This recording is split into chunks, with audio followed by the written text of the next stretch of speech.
Okay, I'd like to call the June 26th Arundel Planning Board meeting to order. Start by roll call. James Lowry? Marty Kane. Bob Kuhn.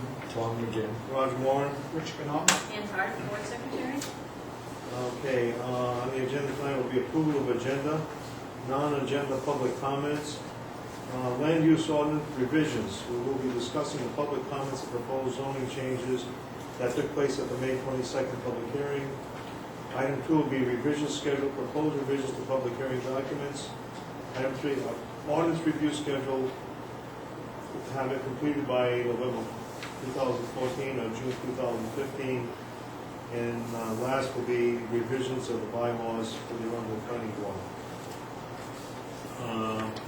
We have a motion to approve the agenda. So moved. Second. All in favor? Non-agenda public comment. Anybody here from the public with non-agenda items?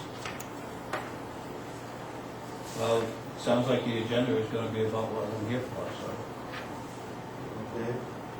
Land use ordinance revisions. I think what we need to do is look over the comments that were made by the public and take each one separately. So everybody had a chance to read Tad's comments? I haven't been able to do them all.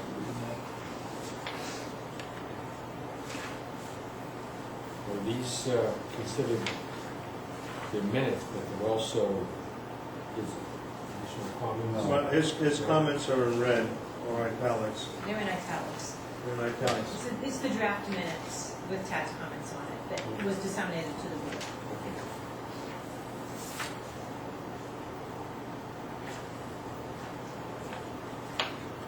Okay, the first item that had a comment from the public were definitions.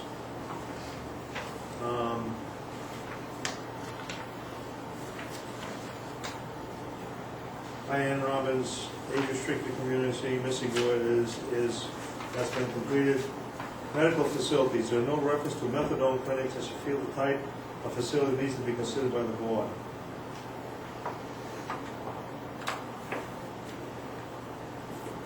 Open for discussion. I guess that depends on whether or not you consider a methadone clinic to be a medical facility. Yeah, that was my point. We allow medical facilities. So I think the question goes to, do we want to have methadone clinics as part of the medical facility? So a couple of ways that you could possibly handle it is, what if you don't, you could put excluding methadone clinics. Or treat it similar to the medical marijuana and call out different standards for methadone. Correct. Right, yeah, that's exactly what I was going to say. But we either just add a little extension excluding it, or if the board's in favor of having it, then we need to come up with some additional standards. Question. Under your methadone clinic, are there different state requirements? Also, two, second of all, being a community with a limited source for police or anything else, is that entailing much onto the town?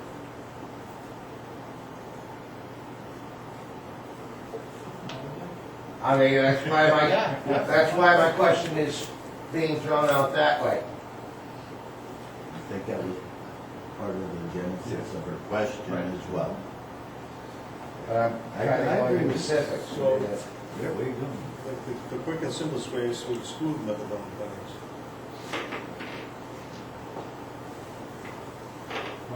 Let me throw out an opposing point of view. I haven't been hearing too much news stories about problems at methadone clinics every day. I think it seems to me that it's a fairly controlled type of facility. Probably no more problems than any other type of clinic.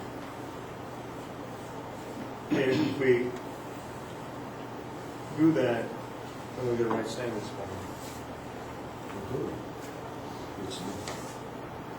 Is it considered, it has to be staffed by medical professionals. Right. That's what I'm saying, we'll have to write some standards. I'm not sure that we have to write any standards. If we treat them as a medical facility, then we already have those standards in place. We've decided these are the standards that need to be met. I think the question for us is, do we want methadone clinics? If the answer is yes, those standards are established in the zone, in the ordinance right now. If the answer is no, then we need to specifically exclude them.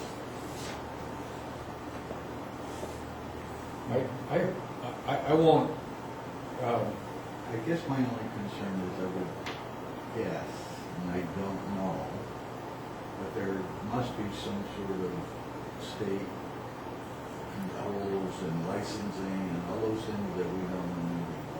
I would imagine it'd be both state and federal. DEA's got to have their fingers in there somewhere. Somebody's got to be in it. I mean, that's all, it's just a confuser for me personally. All of that being said, I'm opposed to having a clinic in town. I don't think it's a good thing to have here in this town. First off, I don't think the people that are going to be coming to that methadone clinic are from the town of Arundel, and I don't think they're going to be bringing anything to the town of Arundel in terms of spending or any other benefit that the town would receive. I just don't see it when I think of methadone clinics. They're not in the nicest neighborhoods, and their clientele does not live in the nicest neighborhoods. I would make a motion that we exclude methadone clinics.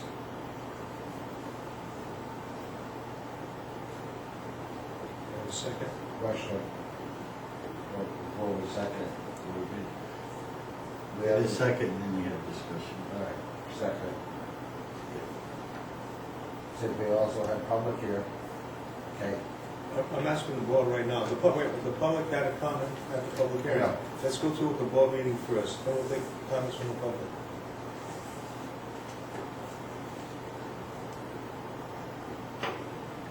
Bob, what are your feelings? Again, I'm confused on the issue of the methadone clinic. Some of what you say, Rich, on the one hand, I agree with, but we're not excluding, the marijuana operation that has been brought up. We're not excluding the treatments for addiction to heroin or anything else using something other than methadone.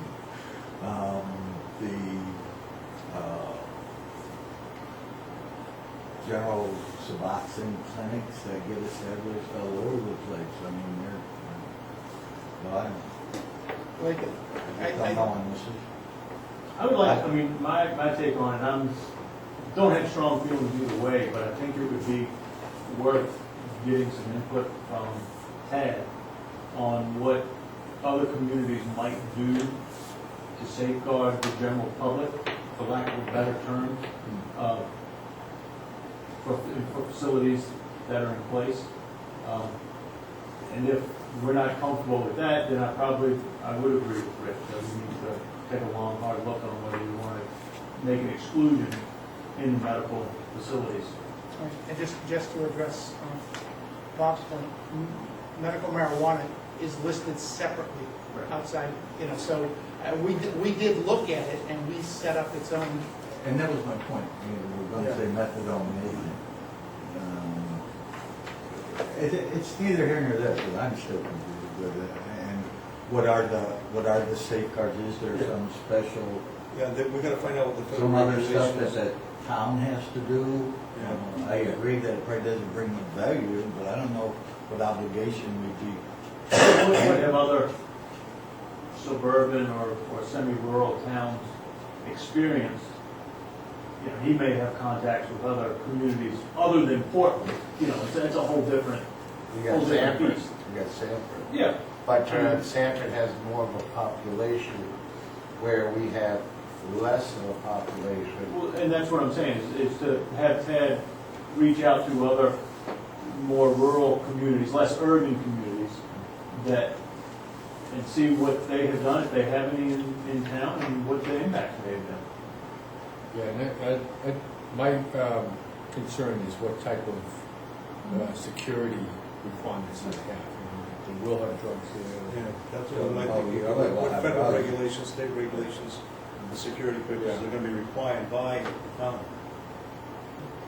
We don't see any of our other surrounding communities, like your Great Kennebunk or anything else. And would they have plenty of medical facilities there, or better, with the hospitals and everything? I don't see any of them stepping up to the plate.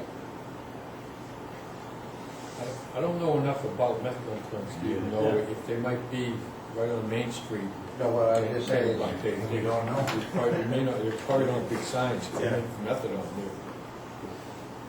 there. Yeah, I know there was one close to where I used to work, and you drive through the little, business park, you never know it was there, Yeah. other than people that were intending to go there. Bud, you got a comment? Well, I have a question. They said there's a big income on sales tax now. Does the state gets a portion, the town gets back a portion of the sales tax that could accumulated by selling? No, sales tax doesn't go back to the town. Nothing goes back to the town, any portion of the sales tax. what do you excise tax? Excise and property tax. That's all I want. Okay. Any other comments? Well,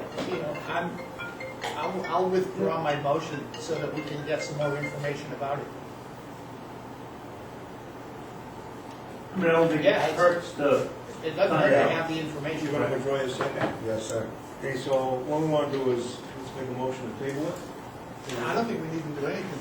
No, just stop for Okay, Table it or No, it's leave it good. for further investigation? Yeah. Tabling, when we table it, turn it dead. no, But just me bring it up at the next session.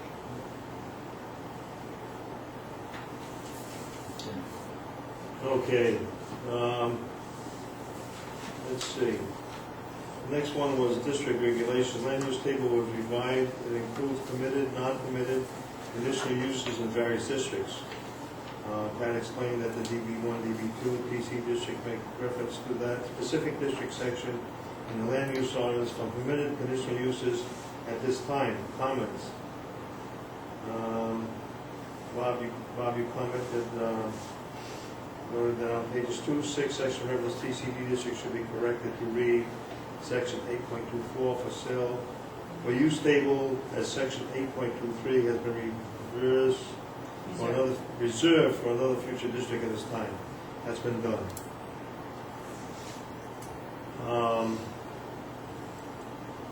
Okay, we had a comment from Wayne Monroe, believes that the farm retail and mineral extraction should both be conditional use in the BI district. Discussion on that, because, Well, I think the comment Yeah. that was made here is sufficient. We're not done looking at the BI. Just, we haven't done the BI yet. okay. When we get to the BI, don't lose sight of it, it should be in. The next item was John DeGrin, the planning board member, noted the misspelling on page 2. That's been corrected. Dimensional requirements. That one will okay. Lighting, we didn't have, oh yes, we had a comment on lighting from Diane Robbins. DC district has different standards than the ones for the BI and DB1, DB2, and she doesn't think it's fair that they do. The plan of comment that Lost Pond district is a mixed residential commercial area, that is why the standards are different. Anybody have comment or opinion on that? I think it's Cat's comments as well. I think it's appropriate to have more restricted because it is Mixed. residential. Yeah. Yeah. Okay, next item is taken care of. Let's see. That took care of that one.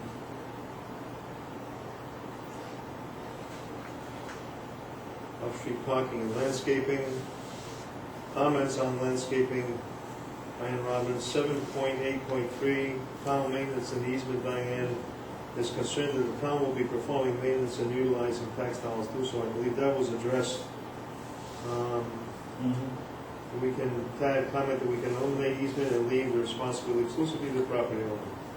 One other point, this easement system is required if town wishes to compete for Maine State MULF and Tree City grants that would fund installation of municipal trees as opposed to just leave it honest in the private sector. What are your thoughts on that? Well, I think his comment up into the front, Todd's comment that it's only for emergency cut down within the easement, and we do that all over town, everywhere. So I think it should just stand as it is in the, as we previously approved. Okay.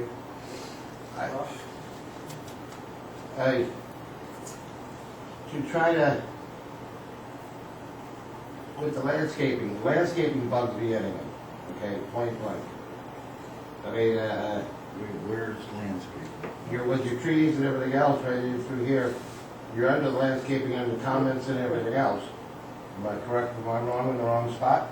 No, okay, No, we're under, We're on the first one. we are, but we're on the first item.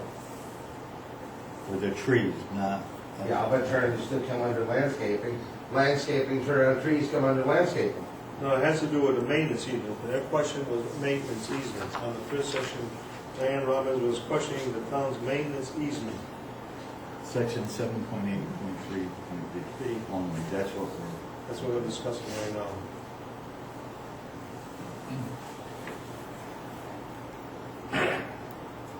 I understand Diane's concern, but Todd has Todd has a right. Right now, if a tree goes down in a public way, the fire department goes out and takes the tree down. We get it out of the way.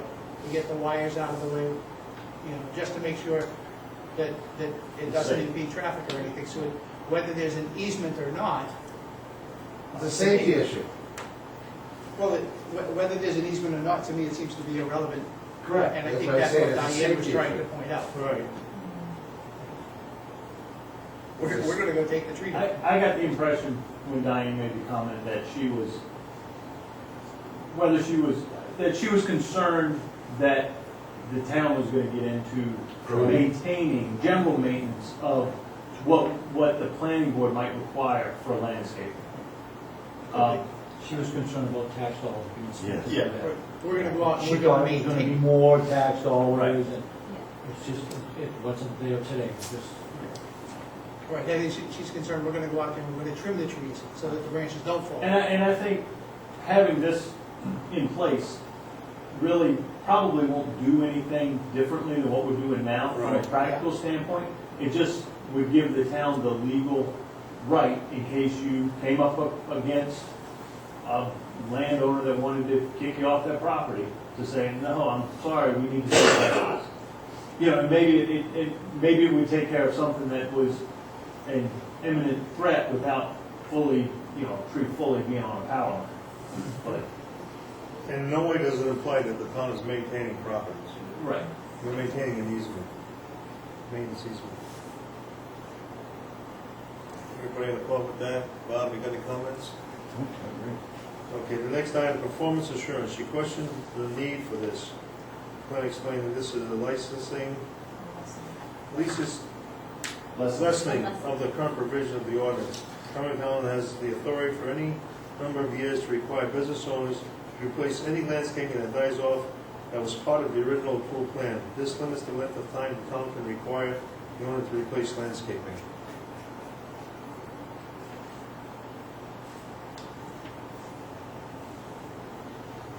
Comment?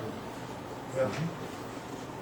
I think, first of all, we're overgoing landscaping totally. We first want to get a business in town, okay? and a couple bushes and everything else, okay? It just is another burden expense for, and it's beyond our point. If a business wants to turn around and do things, you know, if you want your green vegetation buffer, that's fine. But turn around to demand them to have trees and this, that, and everything else is going beyond. We're not architectural designers. And it's the same thing as about these trees and grants and everything else. We're not trying to look like downtown Kennebunk. First, let's get businesses in town.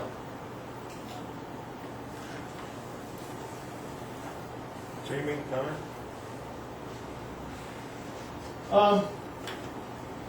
I mean, I think we need to have, I think you can have some provisions for landscaping requirements to dress up the fronts of some of the facilities, especially right there along the Route 1 corridor. And this is, if I'm remembering correctly, is this right there? Is this limited to the DB1, DB2, or was this town-wide?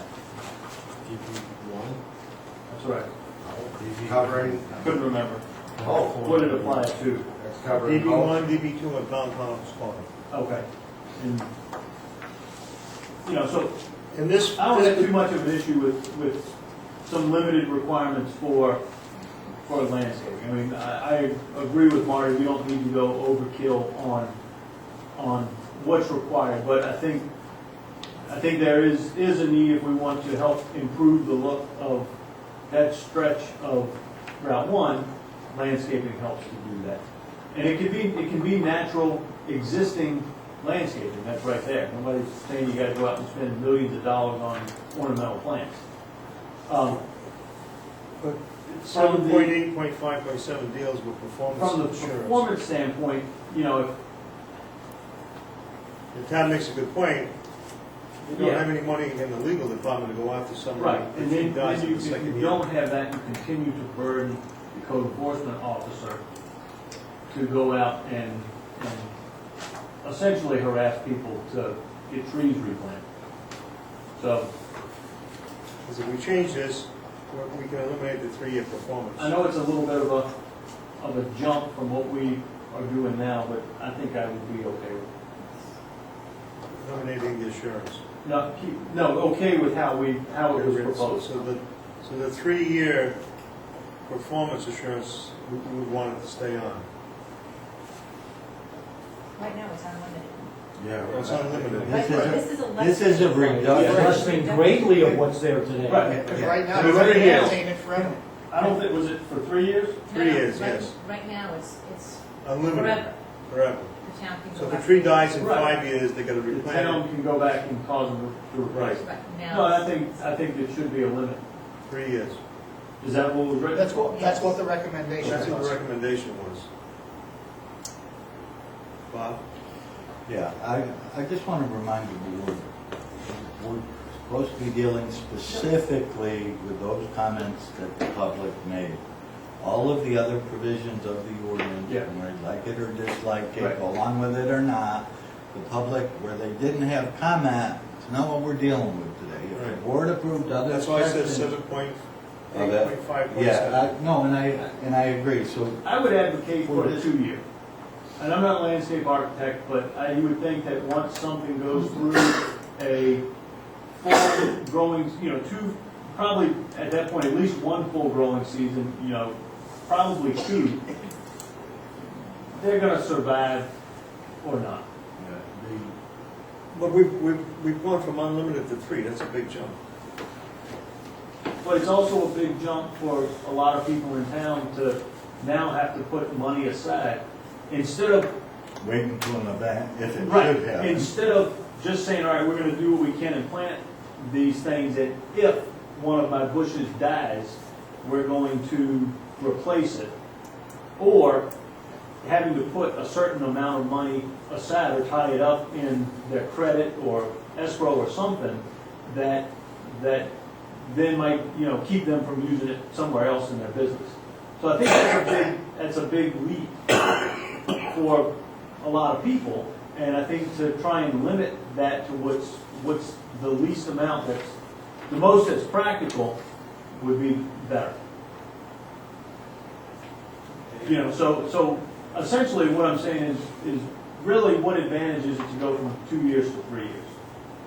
I think if most plants are gonna be there and survive, after 2 years, they're probably gonna survive another third. I might be way off, but Well, I that's just think- my gut. And the planner provided that in his comments also. Okay. They're gonna die, they die in the second season. And Right, they tend to so die two early or- on. 2 or 3, depends on what that planting season and Right. the time, I think is why he said 3, because you may be past Make it. it through it. Yeah, you may be past one thing. I don't know, I have no problem with it, personally. I don't either. I'm all right with it. Remember, somebody might remember a case where the applicant put, like there were bushes, they were just like sticks. Yeah, trying to.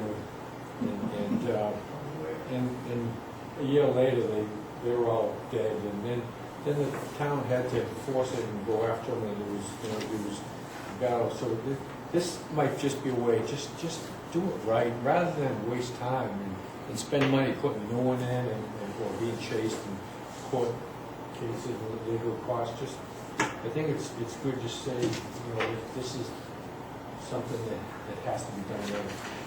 Rich? I'm just looking at it going, I can understand Jamie's point of view, and I don't think it makes a difference if it's 2 years or 3 years. I prefer the 3 years because most of them are gonna die, if they're gonna die, they're gonna die at the 2-year point. But is it gonna be 23 months or 25 months? Right. So I look at it, think from a 3-year point of view, if they get 3 years, they're gonna survive. Right. So I have no problem saying the 3-year limit. And I think it's a great Yeah. cutback from where we're at now. Oh, absolutely. I've been in the greenhouse business for 38 years before I sold it, okay? I guarantee my shrubs for 1 year. People planted it, they took care of it, and I never heard it come back 2 or 3 years later, the plant died. The Mother Nature, so you'd have an ice storm, that was a little different, but you can't guarantee Mother Nature. I'd say 1 year guaranteed, and that's it. That's what I say. But you gotta do what you want. 2 Okay. years, I think, maximum, I would say. Also as part, many of you are also per se dealing with it. Okay, you have the state. Back then, you had conservation of sand and salt, not the liquid calcium that's going down on the road today. Look what it's doing to your cars, okay? Killing them. And you expect to turn around an owner to turn around and do that because they turn out they're putting the shit down on the road? Yes, Mr. Dewey. I think, correct me right off the bat if I'm wrong on this, but I mean, this is also for it's for the buffer, right? It's in a buffer area. Any place that we will require trees to be planted. So this is not only to protect, from the road, but this is to protect from the neighbors, right? Exactly. So, the intent is if you put up a building, our regulation says that we are supposed to have buffers. That's the regulation. If you put twigs there and they die, now the next door neighbor might say, I can see his building, I don't want to see his building, I didn't see it. So it's to protect you, it's to protect your neighbor, it's to protect everybody that's there. And Exactly. I think where it is, as it's written there, I think it's good where it is. It's a big leap from unlimited to 3 years. I think we're being very generous. We have a motion to keep it as written? I don't know, do we need a motion? No. No, okay. What are the vote minutes? All of this has to be changed and then go Oh, through. yeah, it's gonna to go the back vote. to that. Right, that's right. This is the beginning. Okay, next comment, Wayne Monroe, 7.8.6.4 Island Plans. My comment that he feels the standards that have a time for runoff may be more applicable to stormwater runoff. The plan stated that the crest planted islands are intended for stormwater runoff management. You saw Tad's comments on that. I think some of us commented at the public hearing. We're not being futuristic. Just about every major parking lot around has island separations. Yeah, and the sizes that it's required for is, I don't know, except for auto sales, I don't know if there's any parking lots in town that are that big. Not yet. Required, not Right. yet. So we're talking more of the huge supermarkets or box stores or malls that would be required, or hospital, or something like that. There's a house still there, somebody. Yeah, that's what I said. Any other comments on this? I remember, was that at 120, yeah, 120 feet between parking roads, so that's four bays? Yeah, Yeah, yeah, that's 4 bays of parking, so that's a pretty that's pretty generous. decent size, parking lot to have to really get to where you have to put in an internal island that would include this, so I'll be okay with that. Any other comments? Yeah, try to work with them, try to plow. Marty, it happens all the time in Biddeford. All of No, these- we're not in Biddeford. Marty, Happens in Kenny Marty, Bunk. you We're said- not in Kennybunk. Marty, And we're hang gonna on, be- hang on for a minute. Marty, you said try to plow them, and I'm pointing out to you that Kennybunk and Biddeford and all of these other places that have these islands also have people to plow them. It doesn't seem to be a problem.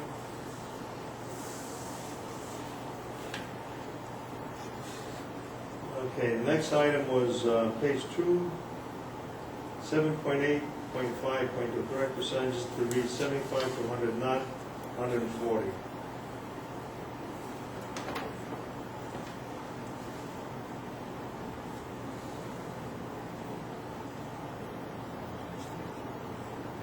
Well, actually, the planner goes on to write that he likes the 140 and his reasons why. I respectfully disagree. You know, it may get people's attention, but it sure is confusing.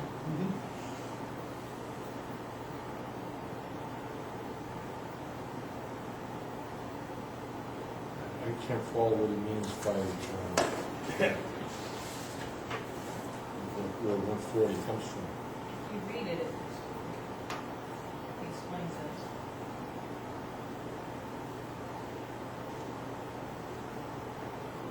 So it's put 40% more in just for like a Right, for the margin. potential What kind die-off, of diet? and you plant it 3 rows, it looks like. Yeah, but still, once you've obtained 100%, you've attained 100%. Yeah. I don't care if it's 3 stories, Maybe you 5. can. Yeah, right. I'm sorry? Yeah, no, I mean, Okay. I see how he went through this, Right, right. Yeah, I know. but once you're there, you know? Yeah. So, again, with respect. Well, and maybe, instead of getting into the semantics of 140, if you've got a range from 75 to 140, just change it to at least 75.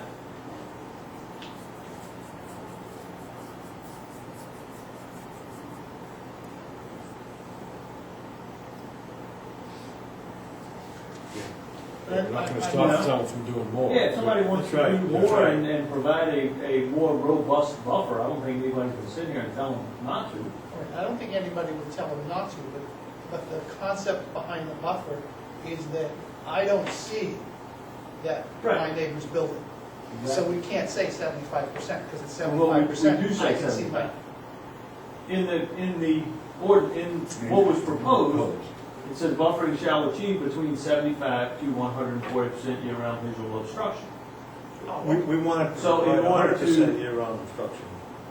Then we should say 100%, not 75 to That's true, but 140. at this point, it wouldn't make any difference, because that's the, It's as actually Bob was written pointing out, this is what we 140%. were discussing. I thought it was a mistake at the public hearing, Right. and then that's when it was changed to 75 to 100, but he's saying it wasn't a mistake.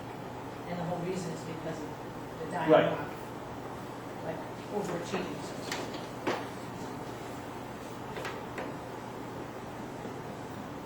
You know,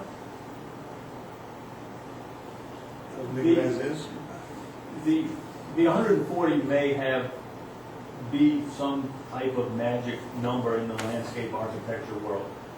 But, I'm concerned that it will just come across again as a typo or too burdensome or whatever, somebody wants to use it as a way to pick apart the ordinance and to pick apart the proposal.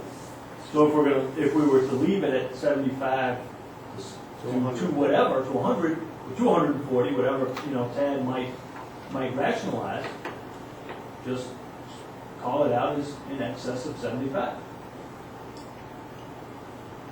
I think the intent is 75, I think the intent is to ensure that you have 100%. Yeah, that's So all we've got it written in here. Well, What was that was- proposed that was was a- 75 to 140. Yeah, but if I need a It was buffer, 140. I want to It was buffer 140. something Sitting here 100%. looking at what we had in our hands the night of the meeting, buffering shall achieve between 75 to 140% year-round visual obstruction as specified by the planning board. 7852 is what you're reading? Okay. Maybe he had it wrong in his slide presentation. Yeah, don't have the I have an original issue with stuff. that. It's either more than 75, at least 75%, or I think having that margin, 75 to 100, that's meaningless. Might as well just either say minimum 75%, Well, or if we don't like it 75 is too little buffering, call it 10, whatever the number we pick. I think the intent has always been to have it 100% to completely buffer it. And we ran into a lot of problems with it. Is that in the summer, Right. when all the trees are up, or in the fall, when all the leaves are down? Yeah, that's. I mean, to Is achieve it for- 100% buffer. Is it for a building or the use? Right. You know, We do live in Maine, okay? And the bushes or anything else, majority of them are deciduous, they do shed their leaves. So what are you gonna try to demand, something that's green year round? Nope, a fence. Because I can think of the one place that I had to put up a fence. To achieve that To level. achieve that level, he had to put up a fence. And it wasn't a small fence either. Yeah. Not a small expense either. no, I know. But for that particular application, wasn't it practical? That depends on your point of view. That was the standard and he had agreed to it, so he had to live with it because he agreed with it. I just have one question. I'm hearing all this buffering.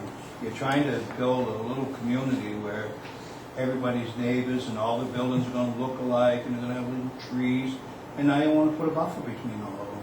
I never saw a community where they put buffer in between the buildings so that you can see each other in a small community. Just doesn't seem to make sense. Where it makes sense is when it's a business that's next to a house of residence. I thought there wasn't gonna be any more Right. residents there. And they have traffic, noise, manufacturing. You don't know what's gonna be there. No, the DB2 does allow for residential Yeah, development. but what about DB1? That's your real target, is to get the growth on Route 1, correct? But both DB1 and But 2 are right on. DB1 is the real target for the little small shops sitting out on Route 1 for everybody to go to, and now you want to put buffer in between. To me, it just kind of defeats what you're trying to do. I understand if you're going to be out back, or if you're going to have a gas station next to a house, but to do it to every little business that sets up on Route 1, to require 100% buffering, that kind of defeats what you're trying to do, isn't it? Well, it's actually, in general, buffering shall be used to separate residential and non-residential uses. So it's more of if someone's already living there, and then someone, But does it spell that out? Does Yeah, it say, it's right here. if you're building next to a buffering house? shall be applied to separate residential and non-residential uses. Well, So it's a I didn't get separate. that part of it. Yeah. So if If you're there's a trying to business, put it between businesses, that doesn't make a lot of I sense. agree, we want to, it's not as much of an issue with two businesses next to each other. Or two residences. Right. It's- Right. Well, I they just understand said- if it's a residence involved, but I just didn't hear that mentioned early on in this conversation. Well, that's because that wasn't part of that section in the comment. But what you're going to can be screening, which is between non-residential uses on adjacent properties. So the screening is more to your comment than buffering, and I think I might agree with you, but nobody did anything.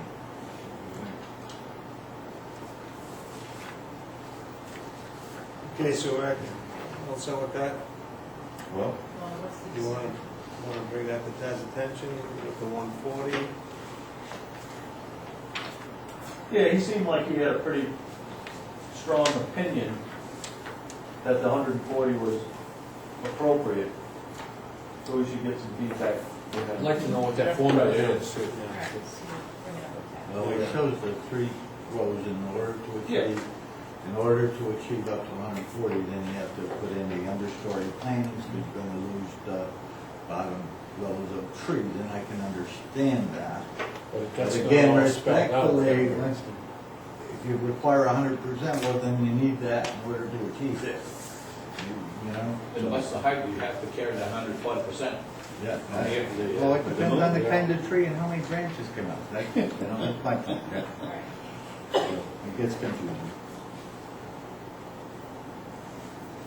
Okay, next item was seasonal resorts. I think that went over pretty well. In fact, it was approved at the town meeting.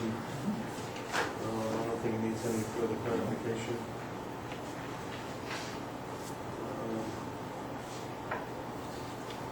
Next item was drive-through facilities. There were no comments or questions from the audience. Pet daycare centers, comments. Believes that number 8, which restricts the number of dogs allowed at a facility based on the various districts, is too limiting. He also feels that the determining factor in number 9 should be based on the number of acres the facility is located on and not the size of the dog. If you have a chance to read Tad's comments.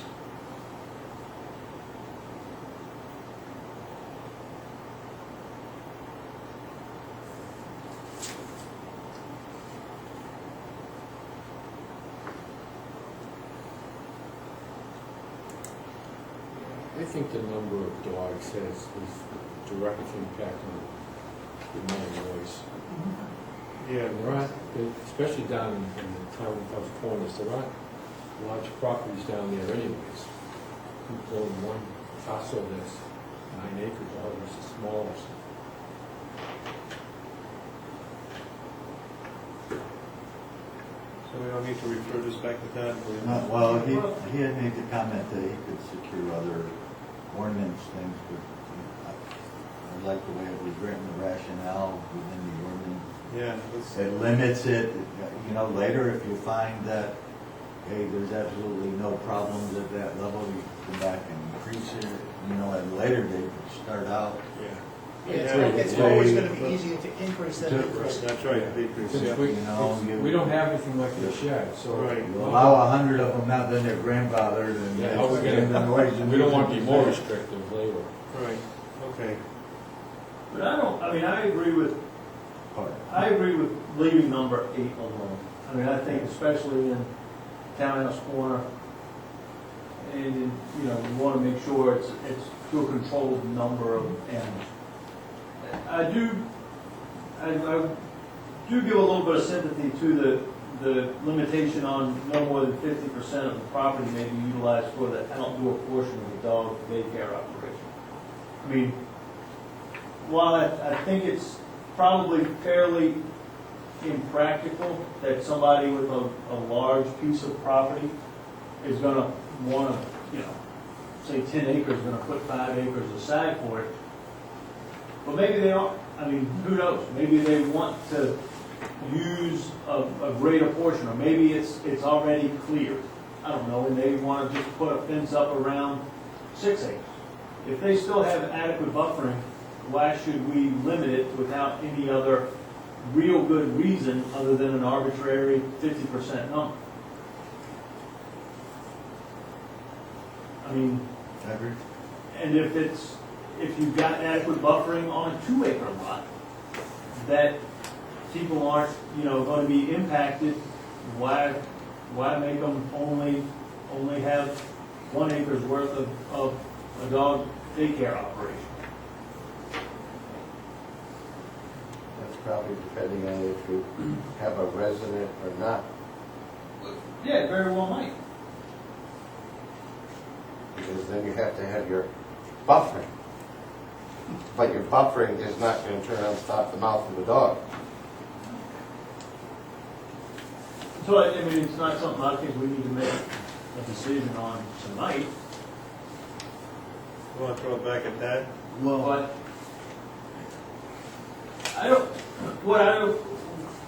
I see the buffering portion, or the disturbing of the neighbor's portion of this requirement being addressed in number 10. I mean, and you've got a certain configuration lot, you can be 50 feet from your neighbors, and who cares if you go farther back and is in excess of 50%?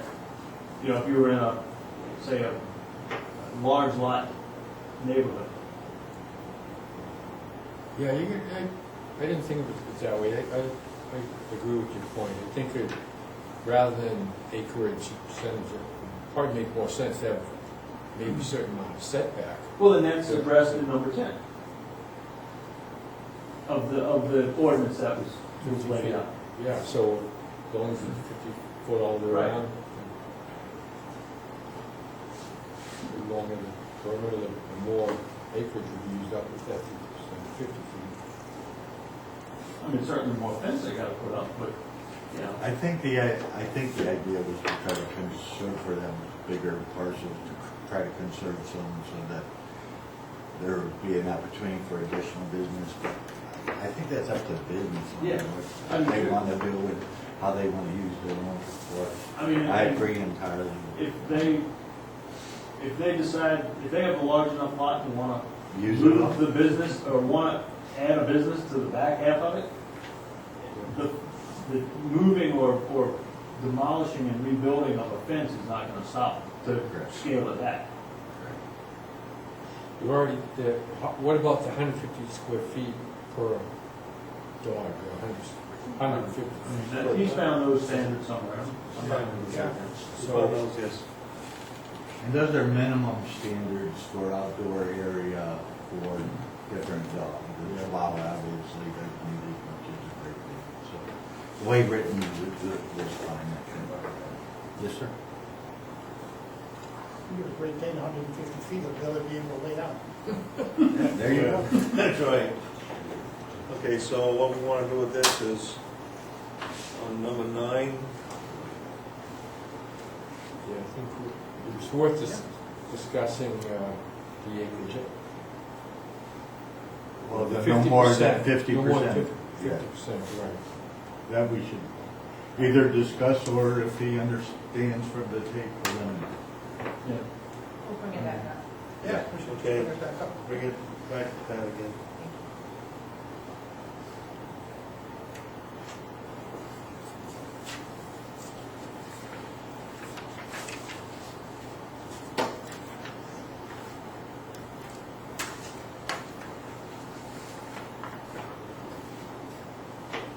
Okay, the next one has to do with vinyl siding.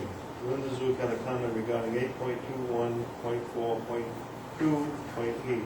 Number 3, which states that the use of vinyl siding on texture 111 is specifically discouraged. She disagrees with this and believes those materials, if done correctly, should be allowed. Plan explained that specifically discourages does not eliminate the possibility they would or could be acceptable to the board. She recommended changing the wording. See what's in red.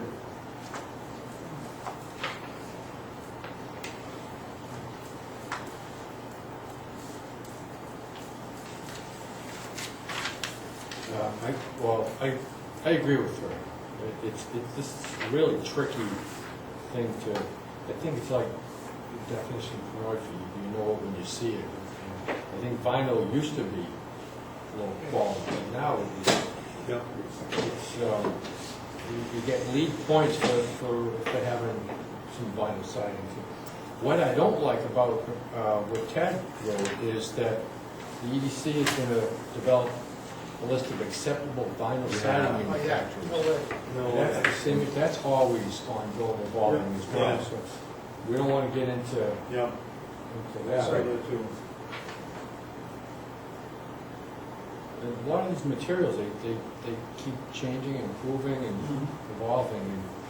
And, you know, vinyl is long-lasting, it's Maintenance free. maintenance-free, it costs us just as much as cedar, sometimes, high-quality stuff. But we don't want, in my house originally had vinyl, it was like saran paper, saran wrap, it was so thin, you could poke your hole through it with your fingers. And that was crappy, that was cheap. How many years ago was that? And that was 30 years ago. Come a long way. So it's come a long way since. now I know But they have- that's the impression people have of vinyl, is it's cheap and it cracks, and but it's not like that as much anymore. I mean, now they have, I've seen houses that have vinyl siding that looks like flatbed siding. Yeah. Right. Looks like brick, looks like Anything. Yeah. My shiplap, it's got a Looks special. like a log Yeah. of home if you want it. I put a metal roof on my house. I can't climb ladders and paint anymore. There you get another expense. The guy's always gonna have to be, in New England, he's gonna be painting those buildings constantly. Another big expense. I have no problem with vinyl. I have no problem. If it's done right. The only concern I have is that Linda says that if it's done correctly. Yeah. She's So you right, wanna but tell, yeah, you wanna tell me how do what you that define means? that? How do you Yeah. define it? It's a pretty And ambiguous that's, term. I think that's part of the problem with, that Tad may have looked at when he said vinyl. How do you know if it was done correctly? Well, that's same with aluminum, same with It the is. brick, Yep. you know, all of these things. But if we look down through, if you look through things other than the clapboard and shingles, red brick is acceptable, concrete and textured concrete masonry units are discouraged, vinyl is discouraged, glass is okay, metal is discouraged except for prefabricated metal structures. So, I mean, so you're almost brought back up to the top. You know, people investing in their own business, they need to be able to determine what they want for their business. I can't imagine spending the money that it's gonna take to buy a piece of property, bring it up to the standards that you're requiring them to have, and then putting up a cheap vinyl siding. To me, that just doesn't even make sense. You You've got a big investment, why would they compromise on the siding job? Yep. You do see it, though. I think we want to be careful, we don't want to just allow, just pressure wood, or just plywood, or just. Well, I mean, I tar agree with paper, the what's T1 wrong with level. tar paper? You know, I think there's better options than T111 siding. But vinyl is become pretty standard now in government. So vinyl is typically. But that also is good for heating.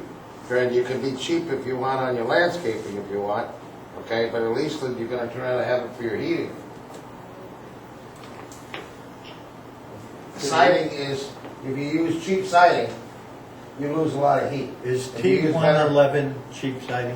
Is that No. what we're saying? What's Actually, T111 is wood. It's plywood, it's really Plywood plywood. that has grooves. Right. That's Probably that's what, a low cost.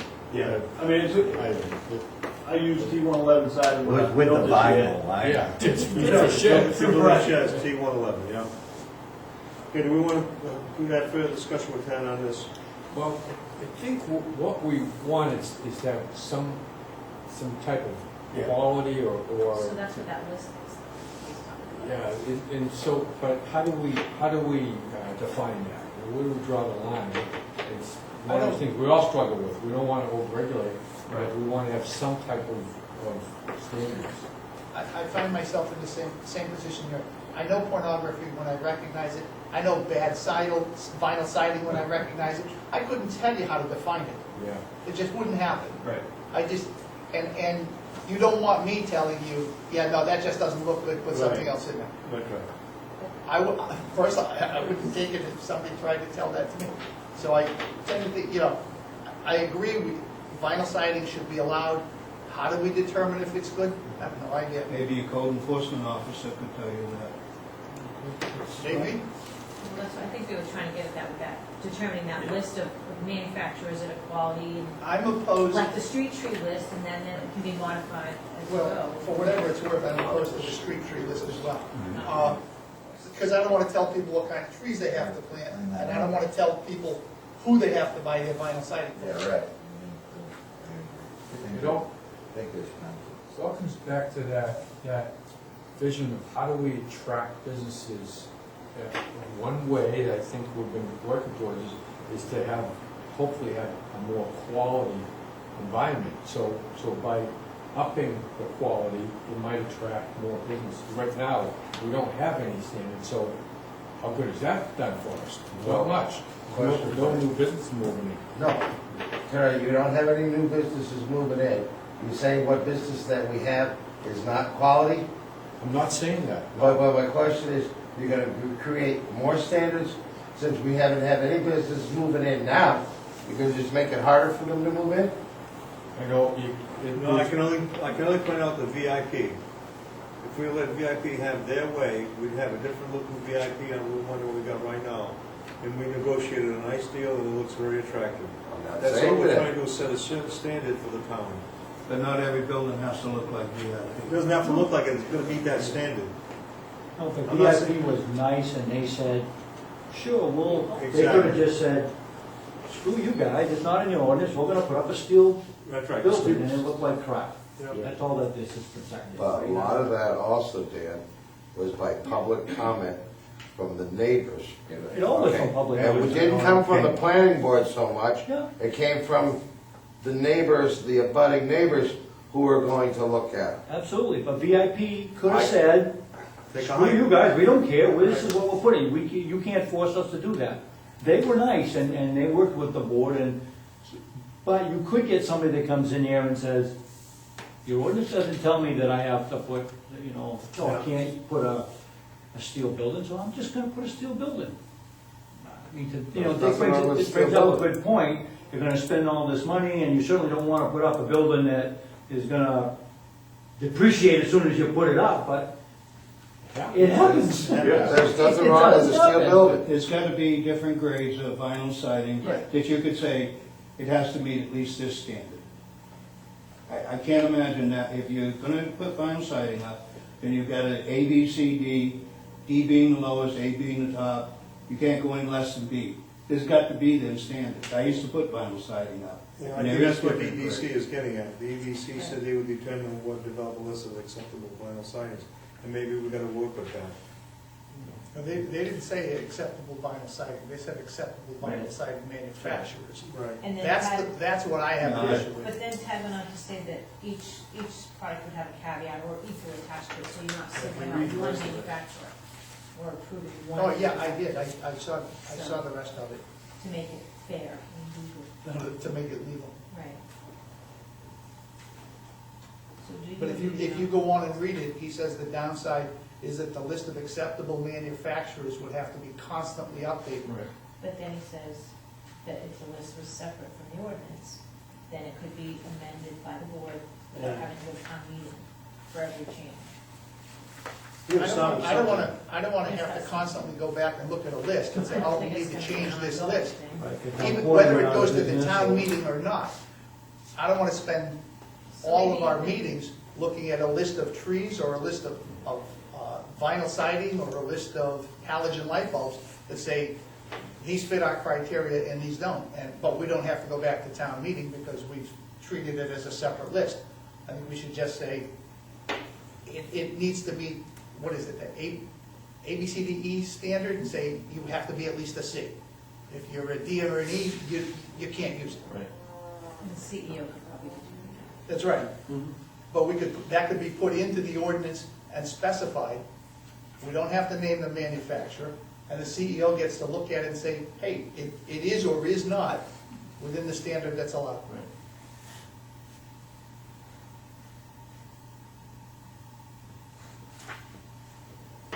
How do you want to proceed with it?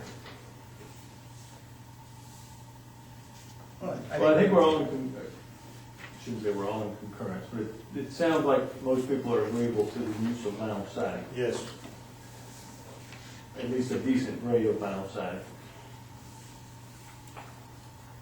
We just have to come up with that. Right. What that What's grade that- is. yeah, So how we to need to get define that. information about vinyl siding. Well, and remember, not to confuse issues, but 3 deals with just the street side of 111. Right. And the purpose, I think, was really to discourage this T111 and maybe these similar synthetic materials. So I think that vinyl or aluminum siding to the standard that you guys mentioning are okay. And then there ought to be that added line, T111 or that similar synthetic material. If there's things similar to 111, because I don't know what I'm talking about, then those are discouraged or not allowed. I guess that's what brought the discussion to the forefront, were those 2 words, specifically discouraged. What did that mean? So if I'm hearing everybody, we're all for vinyl to a standard, aluminum to a standard, but for this 111 or similar, we don't want it on that sidewalk. I think Right. Is that a good summary? Yeah. Of sidewalk? T111 is, it's, Oh, it's- sure. to me, it's the same people go to methadone clinics, you know? That's all they can afford now. That's all they can afford. It's a textured plywood Yeah. with grooves in it. I mean, yeah. it's Oh, is that probably- what that stuff is called? Yeah. Plywood. It's for a shed. It's not gonna stand up to the weather. No, it's gonna deteriorate sooner than that. Okay. We all set with this one? Yep. Okay, next item. This is where Dick commented this property is shown on the map as being in the CCS district and is incorrect. He indicates that he was Thomas as possible with the B1 zone district map was incorrect that passed at town meeting. He states he was told it would be corrected and never bothered to check the map again because the district description was correct. He does not recall the date of the town meeting. His wife Pauline Frissie distributed documentation that he claims supports his position, and he further commented that he believes the standards for DB1 district are too cookie cutter. All true. Yeah, get it And I'll tell you right. where I come up with the 1,500 foot. Probably most of you aren't aware, maybe some of you remember, but when the town went through its first comprehensive plan, I sat on that board. There was 2 people from the business community, 2 people from the planning board, 2 selectmen, and the town planner were involved in that the first time it went through, and I was part of it. The reason for the 1,500 feet, and I had to stop and think about it, because it's been a long time, but the reason for the 1,500 feet is you gotta remember, when you drive by my shop and you're headed south, you don't go very far and you hit this monster hill that just drops away. And there's been numerous accidents there. I even got hit from behind and totaled my truck one day and ended up in the hospital. My wife got hit with 2 grandchildren in the car. That hill is extremely dangerous. So by going to 1,500 feet from the campground up, you're getting so you don't get to the hill, because you can literally stand out in my front yard and look, and you can see the light at the corner. You don't realize that drop off is there. You could put a trailer truck on the other side of that hill at the bottom of it, and from my driveway, my shop, you cannot see that vehicle is there until he crests that hill.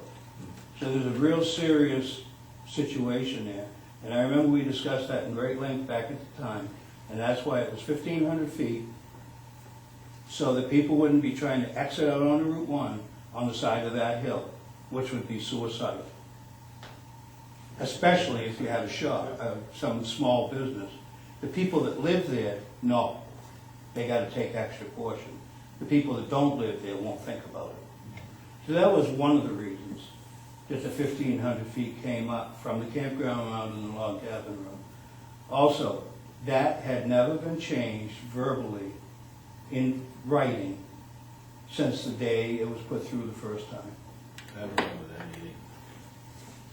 Fritz, Yeah? I remember that. It's just, you really gotta think about that hill. That is a dangerous situation. But we've been struggling with that. We've had the discussion amongst ourselves because the courts have said something completely different. They said whatever the map is what you have to go by, and they don't care what the legal description says. You know, I don't know When the that answer map to was that question. changed, map was changed, Fleischman was still here. And And I went to Dan Fleischman after and said, that's incorrect. And he told me he would change it. Now, I never drove up to the town And to I look at the understand. map to Dick, see if he did change it. I understand that, and I agree with you that it is a problem. The problem is, the courts are saying, if Dan What didn't court? fit, What court? state courts, And Supreme Court. But state, it doesn't Main matter, right? You guys are in a position to change it. We're- We have the opportunity absolutely to change it, right? Change it, make it We're- right. End of discussion. I have no I problem agree. changing it. I have no problem changing it either. I have no problem with all changing it. Well, let's do it. Yeah. You know, And and then my that stepson, It's in Tad's comments, if you read it, Yeah. it's there. and my stepson getting put into BI and me being taken out of it makes no sense at all. He wants to have that extra 10 acres he picked up from me to be able to have his daughters be able to have a house there someday. And now it's been changed to BI, and he can't build a house on the BI. It just, none of it makes sense. We didn't ask for that. It was never told to us it happened until we found out at a meeting. So I didn't realize any additional parcels were being added to the BI. I don't think that was the, Way Did they want it? It didn't happen at this point, it oh, it happened, happened Back when the before. BI I was- got you. yeah, way back when. When Fleischman was Yeah. there. Before then, When they made the BI district. the It BI wasn't even district called was- BI then. The BI district was 1,000 feet off Route 1 on either side, the entire Route 1 corridor. And when they started changing it over, and they went to first they went to HC 1 and 2, and then it went to BI, for the longest time, it always stayed that way. It was about the time they started looking at this land next to me to turn into a housing development, that's when things started to get changed. The resort first, the campers. Well, they've had Whatever. numerous things try to go in there, and this is the only one that's stuck. They had a motorcycle track gonna go in there, they had all kinds of ideas. There was gonna be a mobile home park where you drove in big campers, towing cars, and there was gonna be room to be able to turn around in there. I followed the whole thing, because it's next to me. So my question to you is, what district should this be in?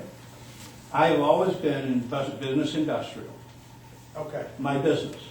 My Yes. house, after the 1,000 foot, was residential. That's why I built my house at 1,100 feet off Route 1. And you want it to still be Yes, I do. residential, I don't but want it the map changed. says differently.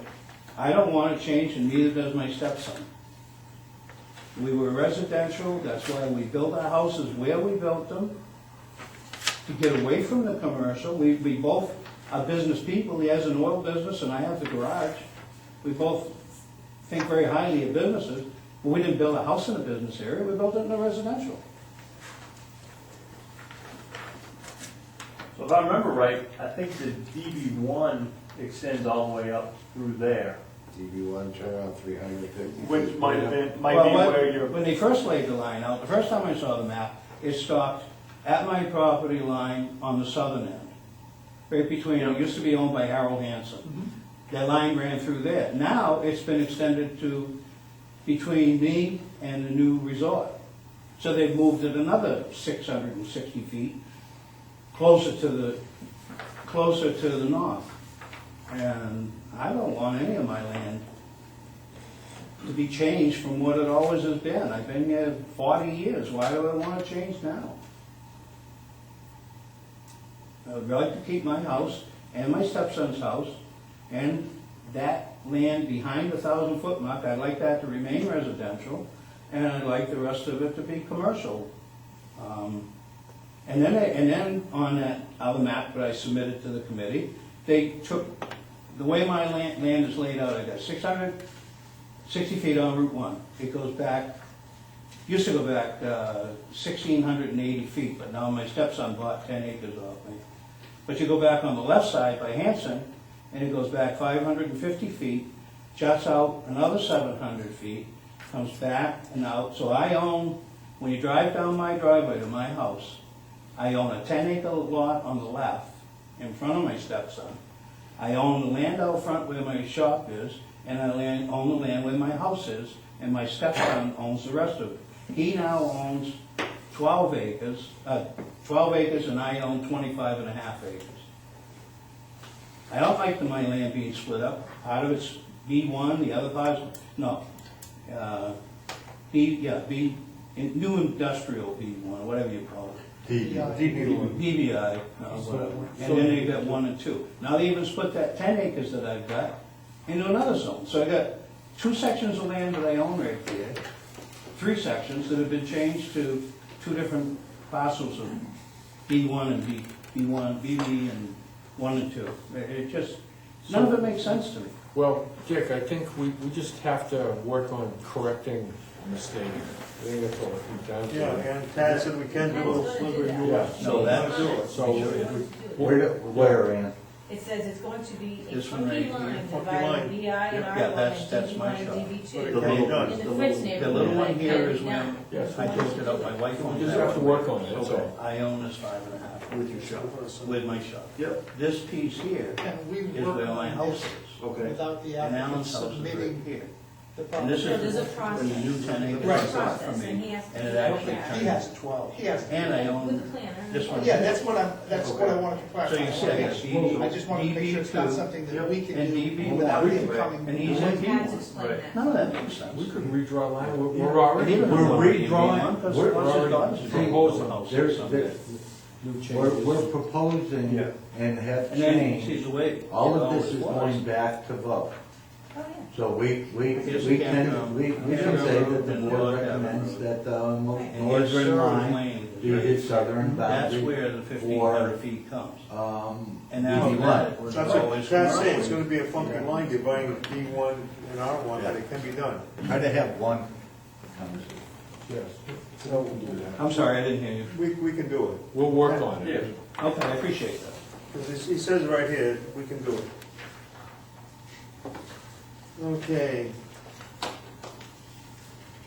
And I'll be happy to work with you, Yeah, so you- we're all on the same Yeah. page. Yeah, Right. you and Ted actually, I think he explained to you in his note, that If you he come- guys need to be talking Yeah. about where we've come on to say If he that comes to we us with a support map. those changes. dividing those areas clearly, so there's no misinterpretation this time. There is some lines that, some property lines run for a long ways, even though they're owned by different people. It can give you, I could show you on the map, there's a clear line that you could take that would accomplish what I'd like to see accomplished. Okay, Show that to Ted, Yeah. because he was concerned about funky lines dividing. Well, I know, it's all cut up. um,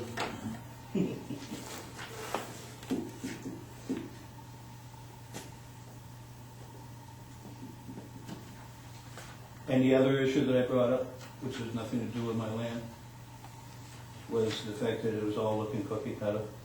And that you're gonna, I think you're gonna discourage, with what you're trying to accomplish, it I sounds mean, the good. architectural standards? Yeah, I think it just is gonna discourage people from coming here. No, it won't, Dick. Well, You again, go into a lot of communities, and I've been in some where you've got to look for the Walmart, because they've done a nice job of not having a standard cookie cutter Walmart. And there's some nice things you can do architecturally that don't cost a lot of money that make it look attractive. but you get all the same roof lines, all the same windows, all the same doors. Nope. That doesn't look No, cookie no, cutter? no. Yeah, all different roof lines, all different materials, windows. The picture's all the same. No, it's not. No, we even allow flat roofs, we just want the facade up on the front of whatever angle, so it doesn't appear that it's flat. Cookie cutter is the strip mall, Oh, I know what cookie. and that's what we're trying to slow that down. We have something other than just the strip malls, just glass front, flat I roof. remember one meeting a couple of years back where they wanted every building to look like a VIP. Yeah. It just doesn't make sense. Yeah, you're right. Not look like a VIP, but have a VIP type of standard. Well, Because if you, like Dan was saying, they're gonna put a sheet metal building up there. yeah. Would that be attractive for the rest, is that a nice, you're coming in from Kennybunk, and the first sign you see in Arundel is a sheet metal building. Oh, I remember when I was at the meeting where they told you it was gonna be the new gateway to Arundel. I heard that. I never forgot that. What we don't want is the town that business will come to because they can't afford the standards. You know, we want to have businesses that will enhance. Well, after I heard your growth between the building, between buildings, guy's gonna have a hard time selling a piece of property that's next to a house if he's gonna have to put up a 60-foot fence. You know, you've got to think about this. The guy knows he's in a commercial zone, he built his house in the commercial zone, he's gotta realize he's gonna have to put up. If he built his house in the commercial zone, he deserves to have a junkyard next to him. But if his house was there first, we have to protect his rights with his house. And the only way to do that is to put in a buffer between him and whatever business goes next to him. Comes in. It's only fair. We'd do that for you. I'm a businessman, if I No, build for your residents. I built We're it just 1,000 talking feet about, back, so I'd we're be just away talking from it. about protecting your residents. I You understand know, that, so but I'm it's the also, same type of logic. We want to protect people who are already there. But if someone just decides to move in right next to VIP and then complain about VIP, that's not right. is the new place going next to me gonna have to meet these standards? Because he's gonna be next to my house. What, all the seasonal resorts? What's that? The seasonal resorts? Yeah. They're I gonna, think they're they gonna have have to put up a big standards. fence, because they were fighting at one meeting, That's one what- meeting I was at. No. There's specific standards for seasonal. Yeah, there's pretty high standards for seasonal resorts. Oh, yeah, houses and stuff, but what Even about the setbacks and boundaries? everything, yeah. I think Boundary it was- setbacks, I think it was everything. like 100-foot setbacks or something we're requiring from that. I don't remember, and it's huge, that's why I said there's very specific standards Yeah, for we- that whole. You know, actually, they were so eager to get a lock on that we were pushing, I remember pushing like 100-foot setback at first. That's kind of, that's a lot. Now, they're gonna be able to mine stone out of there? Well, they have to move some out to be able to do Move it where, on the property, or are they taking it off property? No, they're gonna, well, that's a Try to different use it topic. much They're gonna reuse as much, yeah. Well, I understand, but it sounded like now they're gonna be able to move it off property before they couldn't. I don't know about that. Okay, Townhouse Corner District, the planner gave an overview of the TCD and explained that the majority of the work done on a TCD in terms of the concept of a district is done by the Economic Development Committee. The details are worked out by the planning board as part of their normal duties. The planner explained that the district will be compromised of residential neighborhood level commercial uses. Martha Hess Palmer states that she is a resident of the district prior to receiving the notice of public hearing. Now she had no idea it being proposed. The plan explained that EDC held neighborhood meetings on the issue and asked two of those members, Jennifer Burrows and Linda Zook, to address the issue. I guess the question Tad has here is, do we want to conduct a couple more workshops? Yeah, I'd like to point just meeting with the summer residents, if there are any, just to, it is the way you put it, to avoid getting dry gulched at a town meeting. It doesn't hurt to reach out and communicate more. And I'd say that meeting should be scheduled. Yeah. I agree with, after the map has been taken, we take some Absolutely. earlier Right, thing right. to show where the new boundaries are, so that there's absolutely No none. misunderstanding. We're using an old map at the last. You know, if that's the case, then that meeting's going to have before October. Yeah, we should do it this summer. Yeah.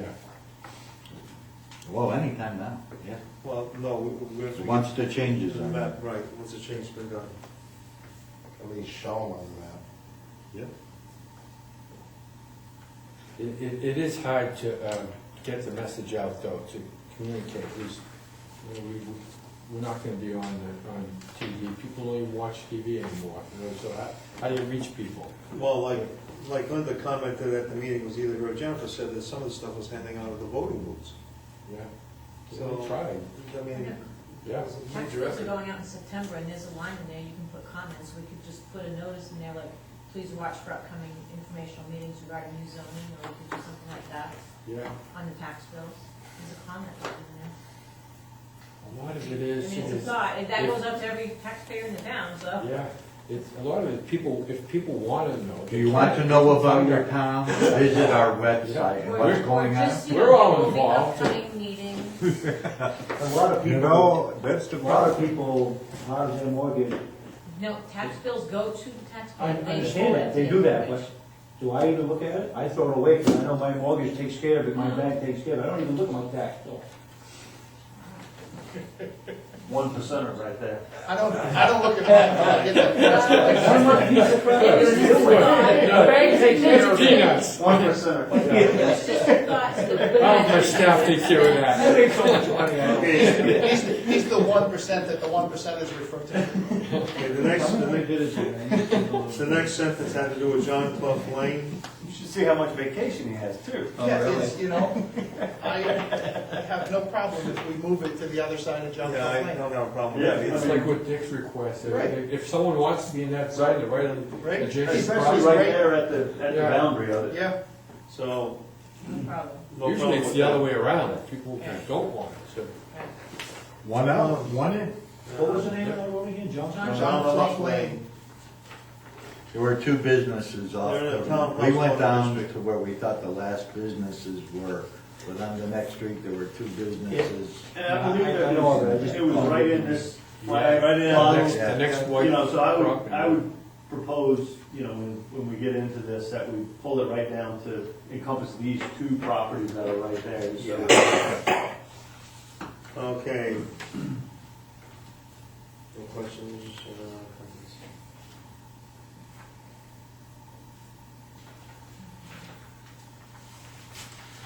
Again, Dick, you commented the district map didn't really represent what it's supposed to be. We're looking at that. Yeah, the map couldn't be corrected for the, There's any others.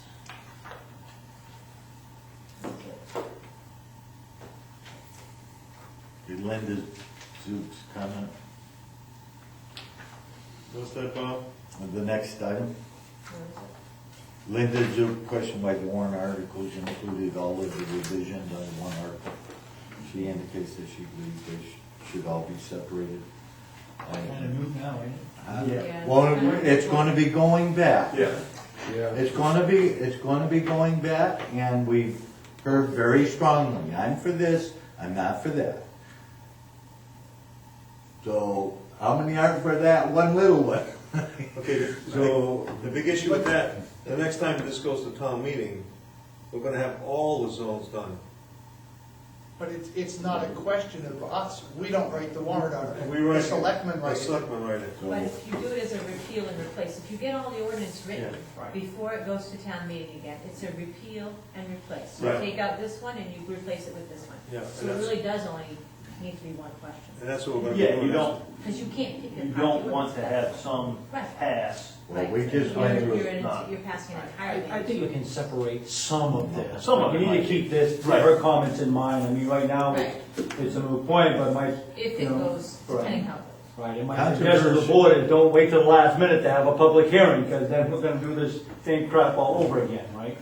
So, But along the way, there is was a ton. originally the fact that it was gonna be separated. Her town corner was gonna be separated. that's the discussion that I thought was going on, but you guys have decided on, but. Well, that's the way it was, and I guess then it got thrown in at the last minute together. We had no control over there. I think you guys did discuss that at a meeting, you did all Yes. make the determination to put it through as one article. Yeah, It wasn't passed. we went on that one article. Yeah, and the logic It was that I discussed recall was by that we then. didn't, because the townhouse, you know, say that one zoning district passed and the other two didn't, then the one would reference a different set of standards than all the rest of the Right. hodgepodge. And, you know, it might not be congruous with they say the DB1 passed, but the DB2 didn't, Right. then you just have a You mess. couldn't do that with Right, that. right. But you could certainly separate the townhouse corner district from everything else. The reason that was being separated because there was something about the buses.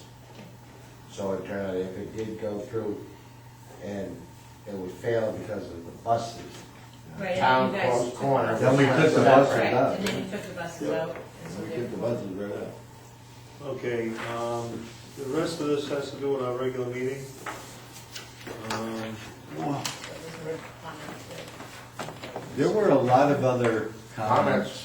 by the public that didn't make the minutes. I don't know if we want to go over those. Which ones do make the minutes? Well, the lighting standard, it made the minutes, but we didn't deal with it. The entire lighting system, we do want, for renovation, small changes, modifications, the entire system doesn't have to be done just for new lighting systems, and they have to meet the, That's in there, Bob. That's in there, yeah. That's in there. Where? it is in the minutes, we didn't just cover it as a board, though. Oh, we didn't go Were there comments from the Yeah. planner?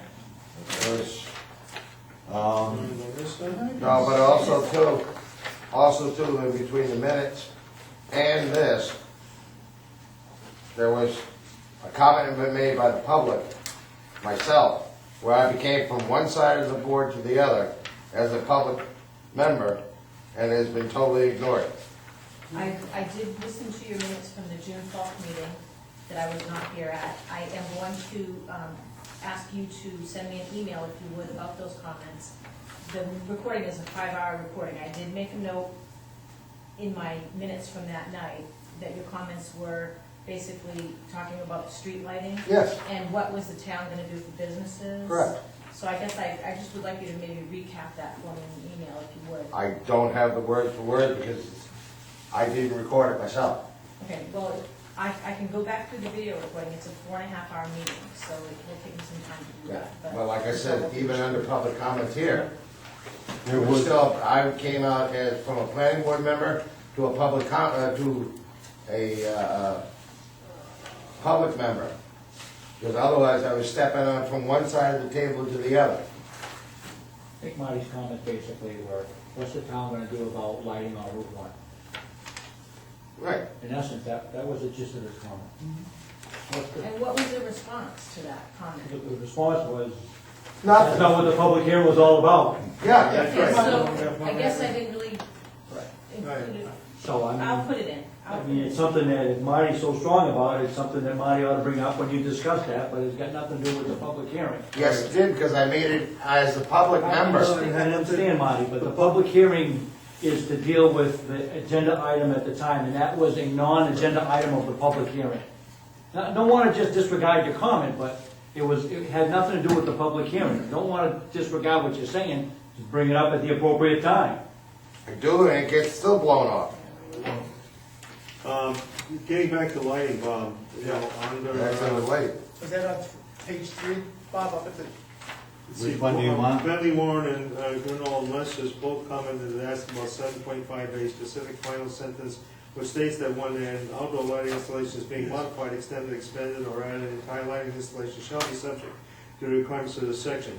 And clarified that the entire new lighting installation is subject to the requirements of this section. Yeah, and it shouldn't be. Entire new lighting should be, but the modifications and that should not. Extend it, if you're gonna extend something 3 feet, you don't have to go back and redo the whole entire system. Yeah, but he said new lighting. He said, Tad clarified that the entire new lighting installation is subject to requirements. New lighting. Okay, but the way that it's written, it says when an outdoor lighting installation is being modified, extended, expanded, or added to, the entire lighting installation shall be subject to the requirements of this section. So 7.5A needs to be changed. It should say the It says entire it's gonna new, do that. Right. the entire Yes, no, I new do. installation. It's gonna Yeah, be. you're putting a new light up. So that's new lighting.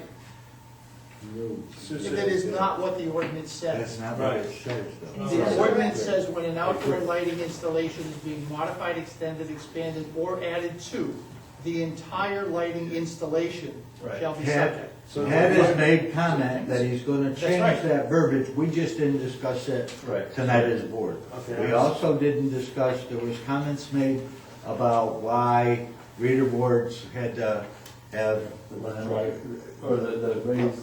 black lettering, or. There's something about why not white dry erase, or is that? Sandwich board, Yeah, and reader boards, there was a question on reader boards. And I think Tad just hadn't commented on them, Well, which is why we. It's hard to read reader boards at 40 miles an hour. okay. that would have been on the signs, Bob, and it said there were no comments, but just saying there was some. Amanda was made. Field lighting. Definition. Signs. Come on, didn't ask the question on that. Yeah. That was Yeah. that's in here. It's on page 6 of 8. It talks about, where is it? Jim Quantin asked if vinyl lettering on signs would be printed. It was kind of like at the end of the, as we were going through each section, there were no comments at that time. Okay, But I see. when we got towards the end of the meeting, he did ask that question. Yeah, And I that, did put it in here. that was for the relief part, Yeah, right? Yeah. Yeah, because he was asking. Because he was asking specifically about vinyl The lettering. vinyl letters, right. And Ted said yes. That's covered in the attached in the. There were comments about the reader boards and Yeah. Was the, it part of the DB1? Yeah, DB1 district shall consist of either black chalkboards, dark reader boards with lighter removable lettering, or permanent sign designed in conformance with. I think BB1 is where they went. Where are you reading that? That's in the definitions. That's in definitions. Diane made a comment about that. Okay. Yeah, why, Diane? why black with white line, why not white with black, or if somebody wanted some different coloring. And white chalkboards, Yeah, why not dry erase? yeah, so that probably needs to be clarified a little Yeah. bit, and that restriction reduced. And then, under the DB1, under section 8.25.5, signs, number 2, item D, had no flashing or rotating signs or reader boards or string lighting shall be allowed. And we have requirements for reader boards, so reader boards need to come out of that section. Right? no, I thought that we were saying that in DB1, reader boards were not allowed. But we already have them on Route 1 now. But I thought that that was the Okay. new proposal. Yeah, we have them in town, we have an ordinance that controls them, but we had said in DB1 specifically, they were not allowed. And I thought that's what we had decided at the meeting. Okay, I might have gotten comments wrong, but, yeah.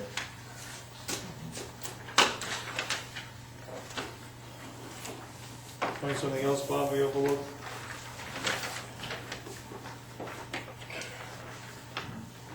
I know that, I remember from the meeting, since I'm looking at this, a comment or concern in the DB1 about the maximum sign height of 8 feet.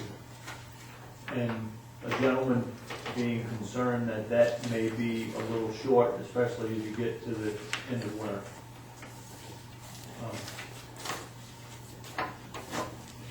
Is that the top or the bottom? That's the top. That was the top. So if you have a 4-foot one, you're 4 foot This is up. like I said before, your signs, your signs for your eastern trail are taller than you can turn out and have on Route 1.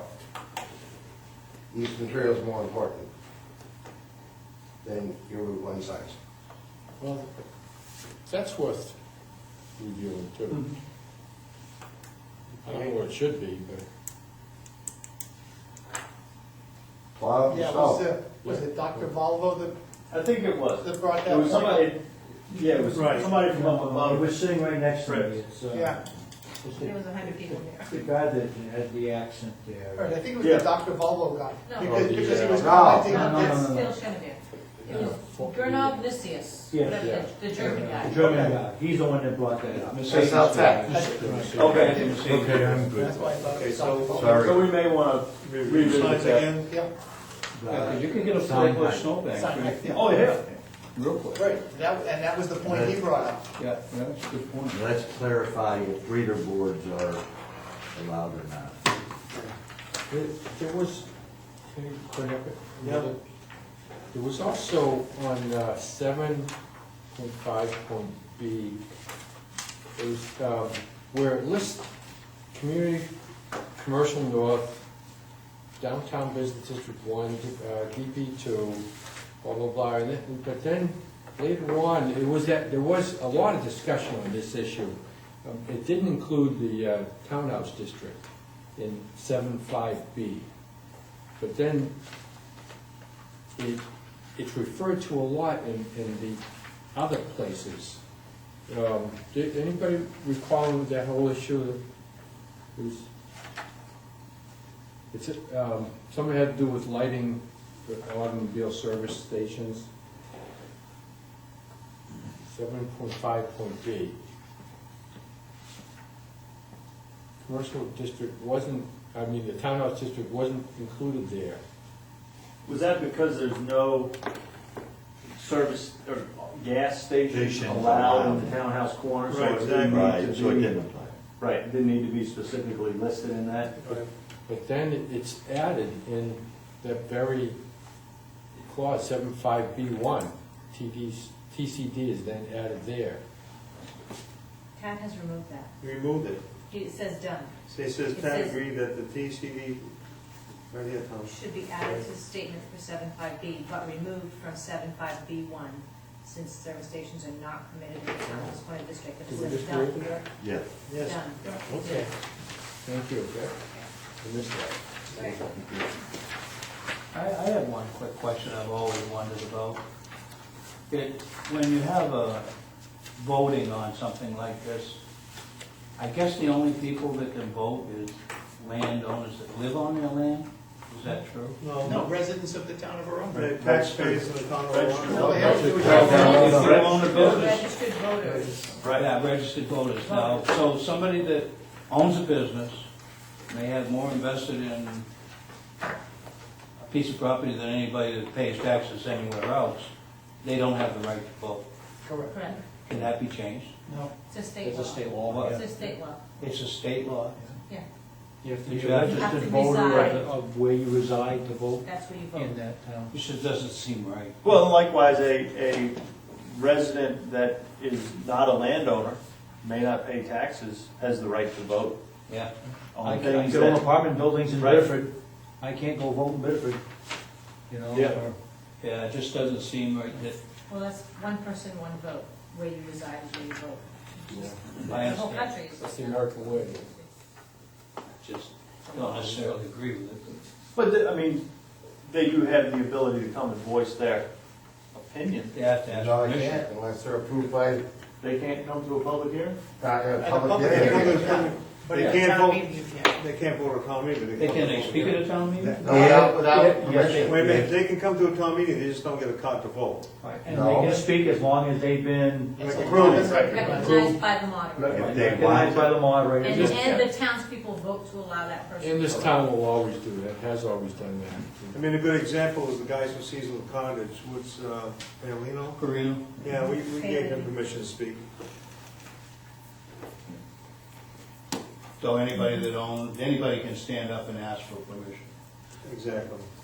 Uh, Well, no, they gotta go in front of the Board of Selectmen to be recognized, so they can say, because you guys, It's not the board of selectmen, it's the moderator. moderator. The moderator needs to know beforehand, right, because the moderator runs the meeting, he needs to know beforehand, and he'll Right. say, you know, we'd like to A list, recognize basically. these people, and he requests a motion, everybody votes whether they want him to vote to speak or not. For somebody that doesn't own anything, it's a renter, can override somebody that's got thousands of dollars put tied up in property. because they don't live here. No, it takes the majority of the people of the town. One person doesn't do Well, they anything. still have a vote. They have a But the guy that vote, owns doesn't land, override them, the other guy didn't have a vote. well, I know what you're getting at, it doesn't seem Yeah. right. no, I mean, it seems to me as if you're a taxpayer, even if you don't physically live there, you ought to be able to have the right to vote. And is that true for town meetings, or is that true for Nationwide. voting? Well, no, nationwide, you gotta be a registered voter to vote. That's Yes. the way it works. But do you have to, at a town meeting, when it, concerning a piece of property, is that different? I believe at town meeting, you just have to be a resident, don't you? No, you have No, to. you have to be- You have to Yeah, vote registered at town voter. meeting. At town meeting. It's just like casting a ballot, because you Yeah. can call for a ballot Okay, at town meeting. Bedford doesn't have town meetings, you go cast a ballot. Right. Right. If you can't cast a ballot if you're not a Registered registered voter, and to be a registered voter, you have to live in Bedford. And you have to prove resident. Right. No, I just, I knew that, like on Tuesdays, I know we have to be registered to vote when we go and we cast our secret ballots. I just did not realize that at the town meeting itself, that it was registered voters. I thought it was just, it's the residents of the town. It's because we're a town that we have a town meeting. If Right. you're a city and you adopt a city charter, and then it's a different, there's no town meeting, it's all voting. Okay. Okay, any other comments on the public hearing? Okay, let's get on to our regular meeting. You guys had a chance to read those minutes? Wait a minute, what? We had our regular meeting. We had the regular meeting, the last page. It all At looked the good to end of- me. Wait a minute, wait a minute. What do we, The last, page 8 of 8, it says Oh, he's regular still meeting at the on the top. oh, comment. you're still looking at the comments? Yes. Oh, sorry. I thought we were done with that.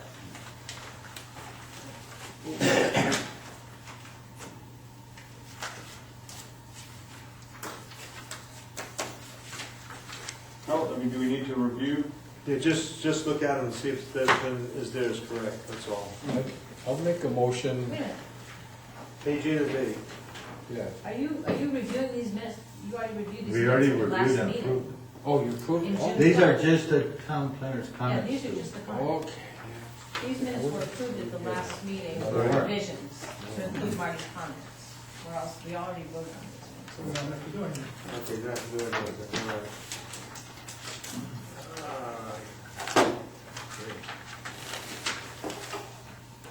Okay, next item, item 3, ordinance review schedule. Not sure what that meant by this. Is he asking us, do we want to get it done by November of 2014 or June of 2015? I think he's asking your opinion on that. If it were to go to a November meeting, November, that would be written ballot, and June would be town meeting. I'll throw my 2 cents worth. I'd rather get it done correctly rather than rush to November, which is coming up soon enough. To have it, all the deadlines before it, might be down to 4 months maybe. We still have a lot of work to do. A ton of work. We still have all the other zones that we haven't even begun with. We haven't, we have to correct all these, or discuss whether we want to make these changes on the comments. And there's probably a number of other things we still have to resolve, like the vinyl siding, how do we figure that out? That could take a whole night just to figure that out. So, well, it has in the past. More than one night. Well, if it was up to me, I'd take 5 minutes, get it done, there we go, we're all set, move forward, but we gotta hash it out with, unfortunately, I have to listen to the rest of you guys. You know, we feel the same way. Well, the only thing I can say going forward, when we vote on an issue and we say, for example, we approve a certain item and the majority votes on it, we can't come back 5 meetings later, discuss it and try to change that ruling, because that just belabors the point. We can't do that anymore. Right, so from what I'm hearing, June of 2015 is what we want to shoot for. Yeah, and it would also like, some of the comments from the public was the communication issue. And we have said, it'd be nice to have some, someone said, it'd be nice to have had the public hearing a month Well, or two it- early. We need to have it earlier so that we Yeah. can make the changes. So And that's that way where, time to change. that's where, I mean, we've still got a couple of other zoning districts to deal with that I think would be good to roll them all into one package. Not talking about warrant items, but just the package to present to the voters of, here's what we wanna, here's how we wanna change the zoning ordinance, and lay it all out. And it's all comprehensive, and we're not doing half of it this year and half of it next year, Yeah. especially pushing November. Yeah, You know, November, and then back into June with the rest of them. yeah. So to get them done, and what that does is it allows us to get a good framework of the other zones in place and present it at a public hearing months in advance, hopefully, Yeah. that we could then take comment and work to refine by the June town meeting. Yeah. But that being said, since we have to have this ordinance ready by the end of April, that means that we have to have a public hearing probably very early in Yeah. March, so that we can February. fix Or, anything yeah, that we. I was thinking January, February. Yeah. You know, I don't know if we can get to it that quick. Well, but I think you should have many public hearings. Yeah, I was just gonna say that. I think Oh, I'm we- saying, Second. we We did want to have before, a lot of them, didn't I'm we? talking about the final public hearing, Right. so that we can do everything, Right. and then Right. if any changes that need to be made, we'd still have about 60 days in which to get them taken care of, Yeah. before we have another hearing. Okay, the other thing is, again, like we said, communication.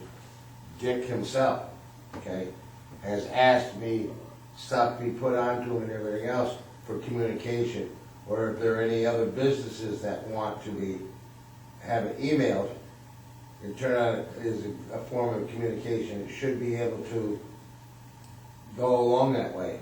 And that is available to anybody in this town. Yeah. If you go on the town website, you sign up, you put your email address in, and you will receive notification of all town meetings, selectmen's meetings, planning board meetings, budget board meetings, economic development committee meetings, comprehensive plan committee meetings. They all go out to anybody who signs up to that email list, right on our website.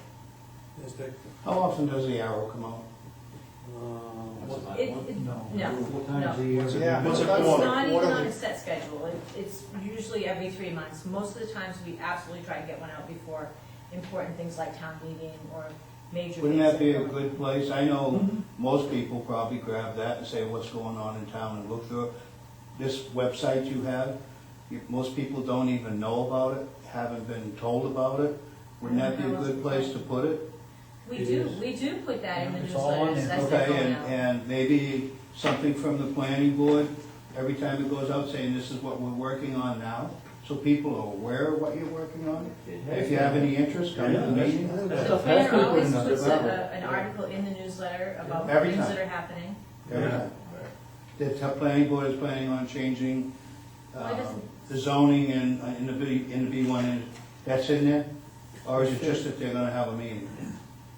Are you telling them what you're going to do, or are you just putting that they're going to do something Whatever our agenda is, that's what gets posted. in the app? No, the Arrow, No. the last Arrow's like one, a the summary. Arrow had a discussion about planning board is working on, if I remember right, a multitude of changes, it was just an overview of what the planning board was working But on. maybe if you gave the public a heads up of what you was actually doing, you wouldn't have to all be beheaded in one meeting to tell them. Well, number one, I don't think we were beheaded. Got mine. Yeah, it's pretty silly. Yeah, people, people have concerns and issues, and I think they're good. I think the Arrow or any other form of communication is limited. It's not only what's happening with the planning board, but all of the town business and everything else goes in there. So I think some of the residents, we need to somehow foster that I just thought if there was responsibility. a column saying, from the planning board for this next issue, this is what's happening, just to give them a little heads up as to what's going on. I I don't don't think, know, maybe it's not a good idea. no, I think the general brush is a great idea. The specific, I mean, it can go to the changes to the ordinance, it can go to specific Right. district zoning, that sort of thing, like we did in the Arrow when we did the big piece, not only for the seasonal resort, that's the biggest thing that's ever happened to this town, I think. And CMP and this TIF stuff was mentioned in your. Because I got the arrow in Florida, I had my mail forwarded, I got the arrow in Florida, and I called Ted because of something I saw in the arrow. Yeah. I'm just saying that it's a good communication to reach the people you need to reach. You're absolutely right. But I think that we can only have space for some summaries, so we can't be including all this stuff. Yeah, but if you said to them, we are gonna change the whole Route 1 corridor, do you have any interest? I meant that might spark somebody's I think that's interest. been in there, though. It does, and then that responsibility becomes the resident to, you know, sign up to receive the agenda, so they know when the board is gonna discuss it. I Because understand you that, can but put the generalization in. we were just and that's talking good. about ways to communicate Right. with people, and I just thought that No, it if is there was a definitely good way. specific column for the planning board, what they're working on at this time, that you'd be given a heads up to the townspeople, and if anybody had any concern, because they lived in that zone, they would show up, because when I saw it, I called Ted, even though I was in Florida. I called him twice. Well, So- but you're here a lot, you're You're involved. You're a regular. You're regular. That's good comment. We wish they were all like you, because we get the ones who come out once or twice a year, usually when the vote occurs. I'm and it's president of too the late. local car club. 75 members, 3 people do all the work. I Yeah, that's understand the way how it it is. works, but I It's also know more communication is better than No, less. absolutely, we tried, but we gotta have a lot more of public hearings leading up to the final. I have one thing, I was talking about going to Florida, I go to Florida in the winter, okay? And this spring I called the town planner, and I wanted to be on the agenda, and I never got a call back 3 times. I had to call the chairman to be put on the agenda for the NRC. I spent a lot of time and money to review the NRC, and so far, I've presented everything to the board this spring, I've heard nothing. Anything's going on about that anymore? There was something. What was it? Oh, We were deer looking at wintering the- yards. The deer wintering yards No, and we did discuss it. in the resource zone. No, we all, discussion was that there was no, I think the evidence showed that there wasn't. No, there's no, that's right. There's no- Now, you're gonna get another package there from DEP, Yeah, so, okay? I think when I come in Monday at the town hall. That has to do with the map changes. But the last I remember on that is that Tad had unearthed some historical maps that showed that it was, the setback may have been derived from a different source than solely the deer wintering yard, and that he needed to investigate that further in order to understand whether, if it could be taken out of the resource. Well, you No, will I see see, that. now I got the DEP, Yep. and Alfred has spent a lot of time. I got a package to bring to the town planner Monday, so you guys will have something to go through in a couple more weeks. Yeah, it's not something we forgot. That is And I great. think And the comprehensive plan that was just passed by the townspeople, or that section of it, resource protection was in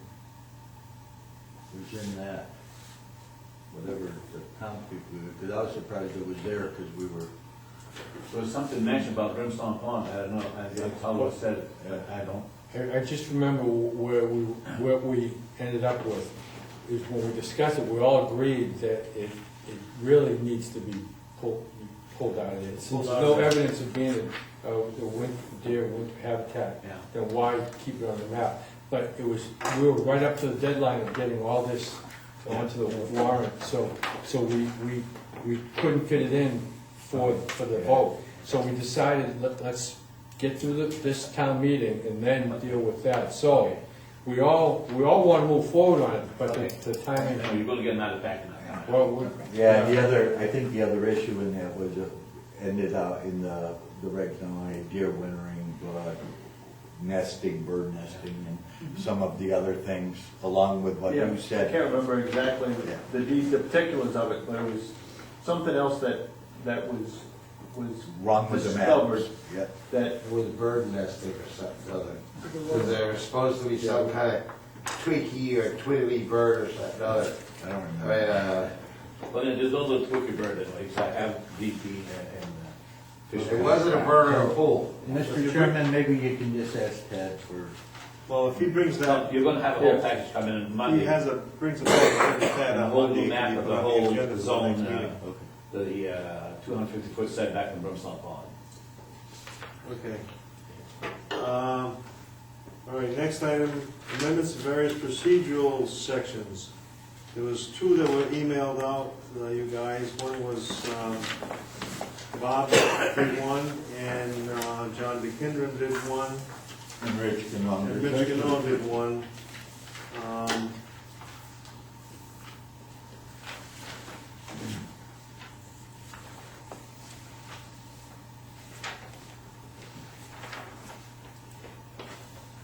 I think the one that Bob did was very specific on section 7 and also section 3.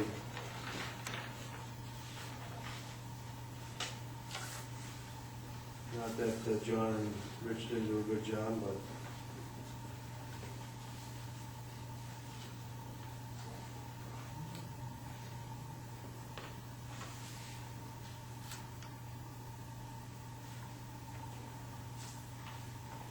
I think you're both trying to say about the same thing. right. Right, yeah, that was the whole issue, because it's not very clear in the way the bylaws are set up right now. We were just trying to define it. Yeah, I think what Bob did is, the definition is very clear.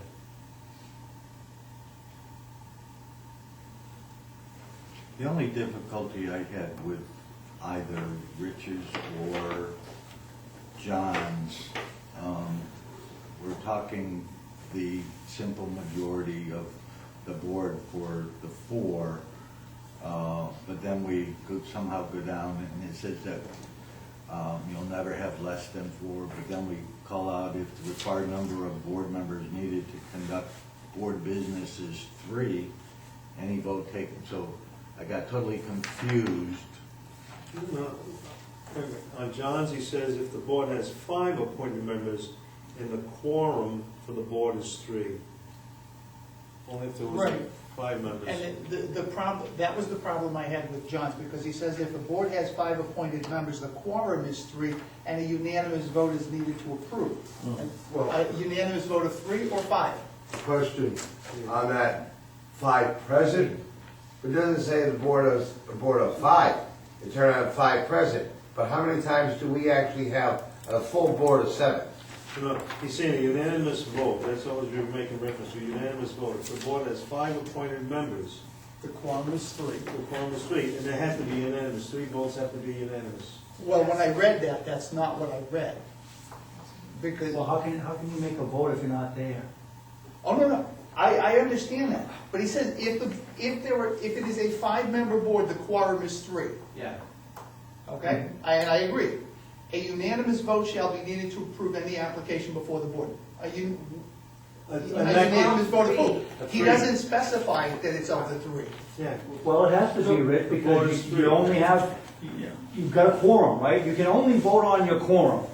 You can't, if you don't have members that aren't here, they can't vote. Okay? So if I have 4 people here, do I still, and my quorum is 3, I have 4, so I've met the quorum, do I have to have 3, a unanimous vote? sure, you can, let's do it. 2 and 2 is a If it's 2 split. and 2, it's a tie, if it's 3 and 1, it goes. The only But time this you have is to a have- unanimous vote. No, if you have 4 people present, You don't have you to. don't need a unanimous. That's right, it's a majority vote. It's only. The when only it's- time you need a unanimous vote is when you only have 3 as a And quorum. I agree with that. What I'm saying is that I don't think John made it very clear in his description. I understand that if there's 3 people, it has to Bob's be is unanimous. clearer. I So, just didn't, Bob's is. Bob's is clearer. Okay, so, yeah, Bob is saying when there is only 3 members voting, the vote must be unanimous or to pass. That's So- right. Bob did a much better job. Okay, so, anybody else have discussion on this?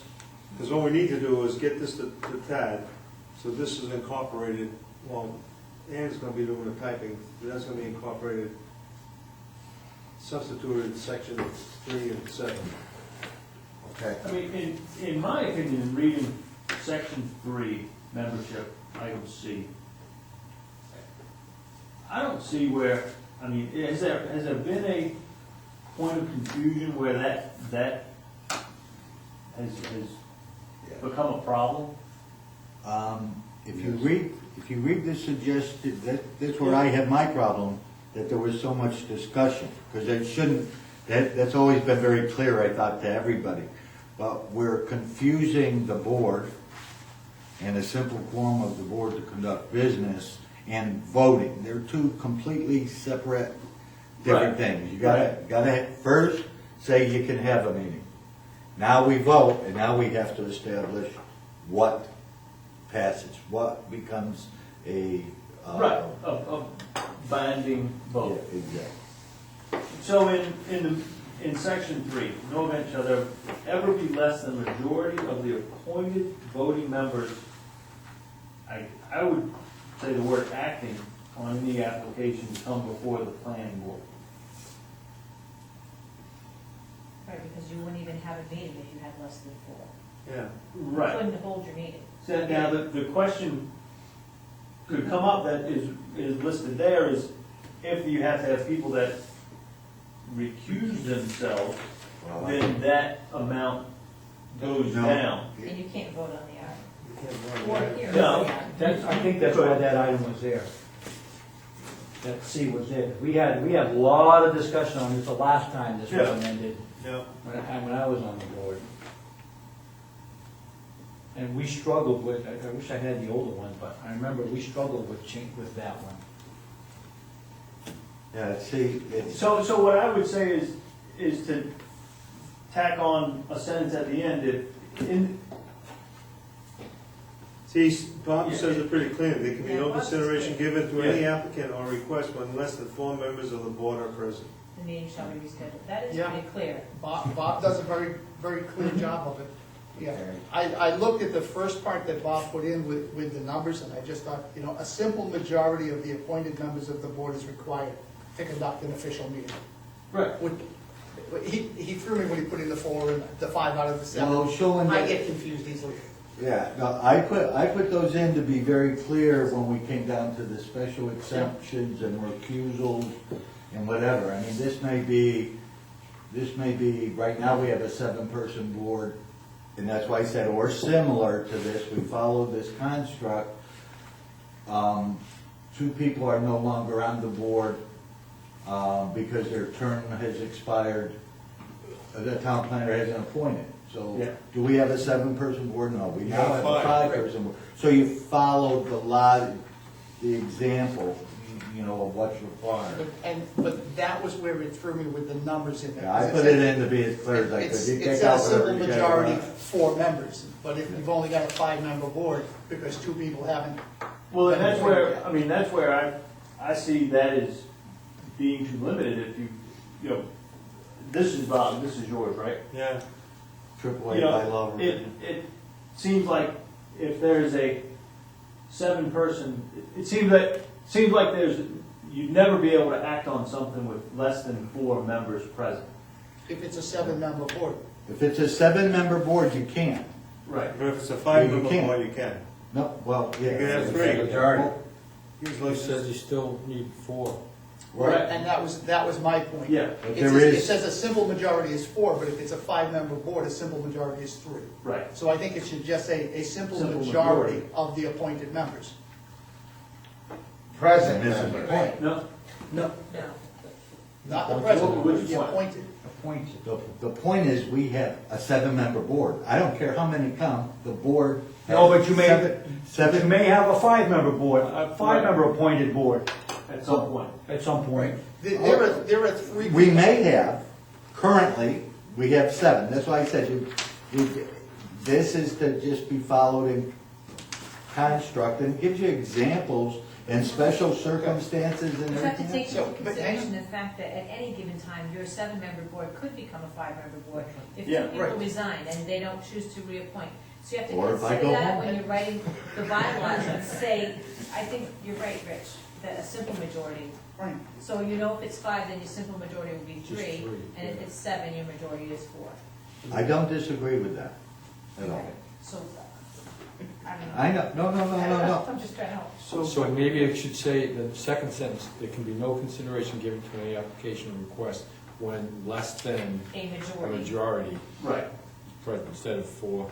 Because I sometimes just used the current, I just used The the current, current. And then went into how So- that so- adjusts under certain But it circumstances. seems like to me in C that there's a word missing somewhere. In no event shall there ever be less than a majority of the appointed voting members. It seems like there should be a verb after Probably the word. acting or- Yeah, acting or considering or, where's I that? don't know. In the Right, Well, the original, second sentence says there can be no consideration given to any application or request when less than 4 members. Oh, no, he's talking about what it says right now. he said Yeah. the original version. Yeah, but we're gonna replace the original version with Okay. what's Right. here. I have a question on section. Okay, before we go too Okay. far, Okay. on section C, section 3, we're gonna remove 4 to majority. A simple majority or more. of the appointed members of the board. You got that, Ann? Okay, so it's gonna read a simple majority of the appointed members of the board, 5 to 7. It should No, say, right? it wouldn't have the numbers in You there. don't need to Right. take out 7 Take to, out 7 It would, is required to conduct an official planning board Right. meeting. Right, There can be no consideration given to any application or request when less than a majority of the Right. board members are present. Okay. Everybody in agreement with that? Yeah, oh yeah. Okay, so we get that squared away. Well, should, at the beginning of the sentence, a simple majority should or more be included, or no, that's not, okay. because a simple majority is required to have Of the the meeting. appointed members. Okay. So what was your other comment? On 7A, the quorum, it talks about quorum, but it doesn't really define quorum in the same way. Simple majority members voting on an issue. That, I think, voting on an issue, or I think I application. could take voting out maybe, it's not. because it's, No. quorum is, No. A simple majority of Eligible to members vote on an issue. shall constitute a quorum. No, because you can't have simple majority, because if there are 7 people on the board, Yeah. and 3 of them, It's not a simple Well, you- majority. yeah, You still You need wouldn't- to have a simple, and that, a quorum is just a simple See- majority, right? a quorum, Four, in section 7, a quorum is a majority of the people that are eligible to vote right, at that meeting. right. Not, and the way it's worded here is it's the members voting. A simple It should majority of the say- members voting. Yeah. So you can But sort of members voting consider- is, that's the members voting are already here, and the majority of those who are already here may not be the quorum. So let's say You want 5 seven to A? yeah. 7A. So are you guys changing 7A from what it was before? Before it just said a majority of appointed members shall constitute a quorum? I think that makes sense. What was wrong with that? Right. Yeah, simple majority of appointed members. I think what the revisions are trying to do are take into account an effect like Kate's butter, where they're looking at a quorum for a specific, Okay, but Right. that's for a but that's vote. addressed farther down. Right. Right. So I agree we should keep the way it was, pretty much, a simple majority of Yeah. appointed Yeah, I members. didn't Yep. have a note that there was any confusion on A, I just had D. We had written down. clarification on the unanimous vote. That's what I had, that, on my notes from the recording, that you guys needed clarification on item D in that section. So on item 7A, it's gonna stay as written? I think 7A could stay as written. The problem with 7D, a unanimous vote shall be needed to approve any application before the board only where the resulting quorum is 3. The quorum might be 3, there might be 4 people here, but this says you need to have the unanimous vote of all 4 people, because the quorum was 3. Right, you still need the majority of the quorum. That's not what it says. It says that you need to have 3 people on the quorum. A unanimous vote shall be needed to approve any application only when the quorum is 3 members. Okay. So if it were Kate's butter, and we have a 7-member board, 2 people have to recuse themselves, Right. so we have a 5-member board. 3 people is the 3 quorum. people. According to this, it has to be a unanimous vote of all 5 people. That's what this says. They're eligible to vote. I That's think, not in what it term- says. Yeah, It but, says one of the a unanimous proposals. vote shall be needed. No. We get very urgent, it says the unanimous vote shall be needed to approve any application before the board, only where the resulting quorum is 3 members. So he's saying if the resulting quorum is 3 members. The resulting, instead of using the word quorum, it should be a phrase of resulting, voting members Right. or something like that to differentiate between. Yeah. The Resulting resulting, eligible voting members or Right. something like that. Something like that. But I mean, if we say right. quorum, anytime there's 5 people here, it has to be a Well, unanimous the vote. one reason why the resultant word is there. The resultant word was there to assume that you might have people that recuse themselves. That's what you have left. That's why that word was put in there. Yeah. It could but if be, somebody interpreted the quorum as only being 3 members. The fact that then- only is bold, Right. it says only where the resulting quorum is 3 members. Right.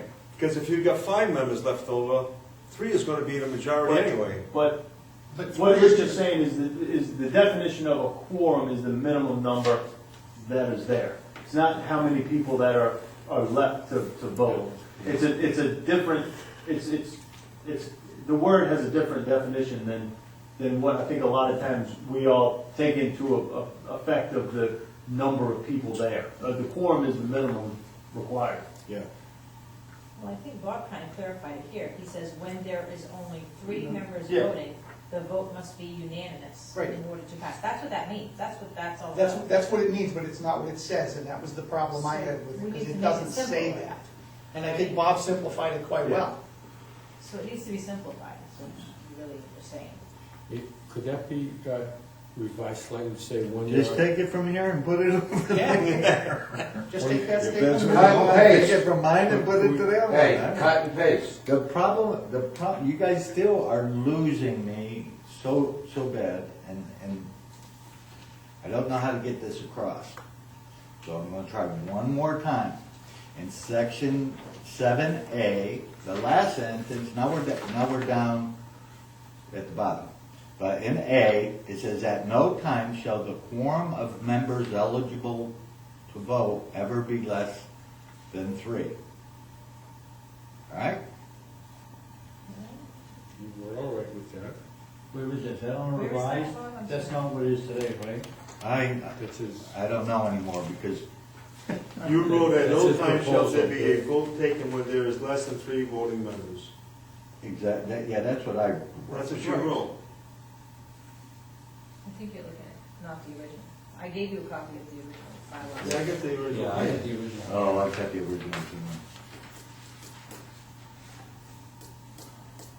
Yeah, well, why, Bob, why did you put that sentence in there? Why did I put this sentence in? Yeah, why, at no time shall there be, I mean, it's, When there's less than 3 members, we couldn't have a meeting anyway. Well, you see, you're confusing voting with meetings. We can have 5 people here, have a meeting, Yeah. all of us recuse ourselves because we hate the guy, and we're not gonna be impartial. So now that has to be deferred. There's less than 3 voting. Voting is different than conducting business. Then we can go on to the next item. And that's why I had, in the cases 7, 6, 5, 4, or 3, it's different in how you vote and how you conduct the But business. I just want to, what you've said here, at no time shall there be a vote taken when there are less than 3 members voting, which is perfect. And then you say that if there's only 3 people voting, it has to be Be unanimous. unanimous. I agree Can't with be both. less than 3, if And there's it only has to be 3 unanimous. voting, it has to be unanimous. Right. And that doesn't matter if you have a 5-member board, 6-member board, or 7-member board.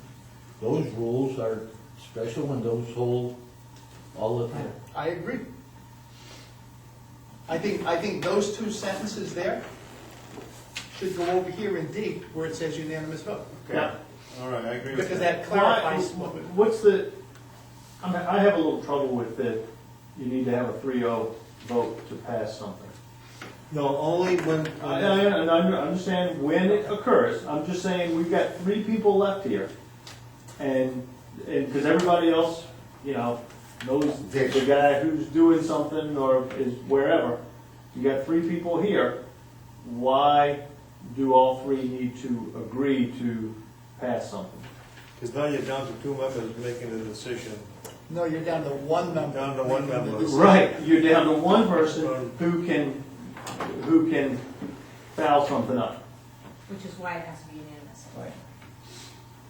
But that's a lot of power to one person. If everywhere else there's, if you have a majority, it's a majority of who's left. And I think this may have come through from Robert's Rules of Orders. I know that probably got reviewed when the original bylaws were written in how boards vote. There could be some technical legal thing about that regarding voting I'm by just- boards. So But- we I can think look that into was, that. that was But I added think at the also last too, revision. that's when And I it was think that's- originally written, we only had a 5-member board. Right, with Okay. two alternates. But I mean, It was two I have a alternates. feeling that comes from that. I don't think it does. Well, we can check. I mean, we See, can find out. but- See, in the original, didn't deal with people recusing themselves or anything else. And, I mean, those are things that's not, nowhere covered in here. Right. Who, or the end of term. It's time for that. A couple of us come out, we drop from 7 to 5, the majority now is 3. See, that's fine, majority rule. But when there's only 3, it's gotta be unanimous. The discussion, when that was added, when this was added in 2012, because it wasn't in the previous one, when it was added in 2012, the thought process was that they didn't want to have, I mean, you could look at it two ways. Right. It gives one person a lot of power, but the discussion was, well, we don't want to have just two people making decision on something, because two friends can override. It was just one of the discussions where we felt that two people could not make a decision on. And I think the reason at that time, that's when we went from a 5-member board to a 7-member board, because we wanted. And that was the biggest Correct. mistake we've ever made. It was- I have never, since we came to 7 people. That's your we reason have you're on had- the board. We have. That's had- why it was a big mistake. We have had, 8, 10 times with people before us where we don't have enough people to vote on because of recruit. When we had 5, I think I went 2, 3 years, well, you were here. We always had enough people to vote on things.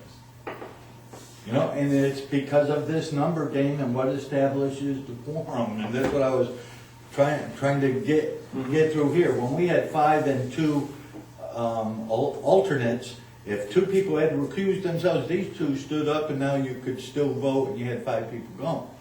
They changed it because you and I were the alternates, and we were at every single meeting, and they said, let's make 7 members. Yeah, I know. And the charter says 5 to 7 member board. We changed the charter for that. Right. The charter was not like that before. That was Well, 5. five. So it can be Right. 5 to 7. Yeah. So, but You not- could have the same problem with 5 people in, you Not got if you have 2 alternates. all the alternates. See, the alternate, The if I alternates can't be You guys are here, dedicated, but. well, we were. There were others that were alternates. Right. After a while, it's like, why show up anymore? Oh, right. It's Yeah, I like, can't vote. Yeah, I can't Yeah, I'm vote. just gonna sit there. Yeah. I don't agree with what those guys are doing. So, on D, what is our decision? It felt like the public. Okay, what are we doing here? Unanimous vote, what are we writing? I like what Bob had to say. At no time shall there be a vote taken when there are less than 3 members voting, and when there are only 3 members voting, the vote must be unanimous. In order to pass. Okay, is that everybody? So those agree? 2 sentences are gonna be put in, As Cut and unanimous paste. vote. I agree with the town Yeah. manager. Majority should rule. Is that everybody in agreement with that? yes. On the unanimous You guys vote? agree with that? Those 2 sentences are gonna be put in there? If we're gonna Yeah, have I a mean, unanimous, Yeah. I understand some of the logic on, you're uncomfortable, but that's who's left to make a decision, and I think majority should rule. Jamie, you could persuade me that way. But if we're gonna have Sounds more unanimous, eloquent? if we're gonna have unanimous, I think the way Bob put it sounds fine. But if we're not gonna have unanimous, I could be persuaded not to have, Because the because I other have thing to is- agree, a majority rules. But if And it's if the other, fairness to the the other, applicant too. And if also, Consideration of the applicant. I think, it's absolutely fair. 2-1 is more fair to an applicant than having to be 3-0. but I I think, honestly do. I mean, I think, Jamie, I remember someone bringing up that, like, this was decided by only 2 people in this town, and as That's why opposed she- to only 3 people in this town? that's I guess who's there, You you can know, take- that's who, You can, Yeah. if you Yeah, feel that's the uncomfortable, I and mean, it's not a unanimous vote, then you don't Right. vote on the issue, you can bring it up under the full board. But when? Right. You might not be able to have a full board.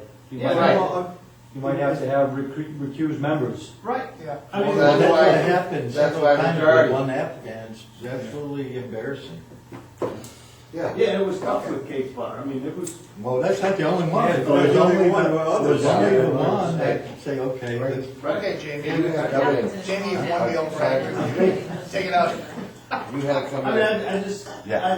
I, I mean, there's another, yeah, it's a small number, and you know, you can sort of see where that would come from, but, you know, if that's all that's left as the body to make the decision, Small number, if it's small number, majority rules. And so Not- if they voted to deny an application, then how would that, I mean, then the applicant would say, well, you didn't even have a full board here, and I That's feel right. that was unfair, but, and, but that's gonna happen, that's gonna be more likely if you have to have a unanimous Yeah. vote in order for it to pass. They can reapply, can't they? Isn't that what? Yes. That's how you guys get things through? Public don't like it, you just keep bringing it back up until you finally get it through? Or you just, But, What do we look like, a bunch of liberal politicians? I'm just saying that that's how the system seems to work. yeah, I mean, I think a 2-1 vote is much fairer to an applicant than, No, because 3-0. if you get to a unanimous decision, you can bring it back up at another meeting, you're not rejecting, like Ann says, if the guy brings an application in, and only 2 people are gonna make a determination whether the application is approved or not. Then I think at that point, it would be incumbent upon the applicant to ask us to Right. table it until the full board is meeting, because we just said if we vote on an issue, it's done. We Right. shouldn't be revisiting it. And if we vote on an application and we vote it down, and you that vote it applicant has down to go through the whole loop. 2-1, Doing it again. 2 yea to 1 nay. Or 2 nays to 1 yay. Well, then it's voted down. Right. Either way. But either way. Right, I mean, and So if it I has to would go, see that as ripe for an appeal if you had a majority of the board said, that was voting, said, yes, I approve this application, but because of a bylaw, we can't approve your project because it wasn't unanimous. Point, Yeah, it's a good point. by majority. You have 3, you have to have a majority. I mean, it's an unusual situation. Shailen, that's why Liz has special, and to be honest, I don't disagree with you. But all of the comments that we received at the meeting and the 2 drafts that were provided, both did very similar things. So rather than go to the majority, I said, okay, this is how it's going, but I need it clear. I just wanted something clear. So I'm not hard over on either one, but I think we need the rule, we need to understand it, and however we write it, we all need to go with it. okay, So this was for clarity of yeah, the. but if Robert's Rules of Order says that a majority can be achieved with 2, It doesn't say a majority can be achieved with 2. well, you are, because you're saying if you 3. remove 3 as unanimous, and you go That's majority the majority of the vote. of the vote of 3, And Robert's rules would allow that. You need to get clarification on that. Yeah, I okay. don't know that for a fact. Okay, let's put it this way. President of the United States by winning by 1 vote. His was just voted any way he wants. Okay. So, in order to get this thing cleaned up, because the next meeting, we should be able to vote on this, but if we make changes at the next meeting, we can't vote on it. The only thing we can vote on is a completed document. Okay, so I need to recuse myself from this vote. So why can't we just strike D? Strike what? Strike D D. altogether. Strike it out completely. I mean, you've got the majority vote provision in C. All action shall be taken by majority vote at any meeting which there is a quorum of the board. And the A majority vote. majority vote of members That's where it's a little wrong. of Eligible to eligible vote. members is necessary to approve an application. No, I don't think it should say eligible. I think it's a majority vote of members present is necessary to approve any application. So we have to have a quorum, and then the majority of that quorum is what would approve the application. Even though two are recused, So then- that would go back to a unanimous vote provision. No, Yeah, Yeah, but it would. if you Majority had, of if you had three. five people were present at a board meeting, yeah, 2 people recused themselves, you got 3 left. The And what's the quorum is still majority? 5. What's the majority?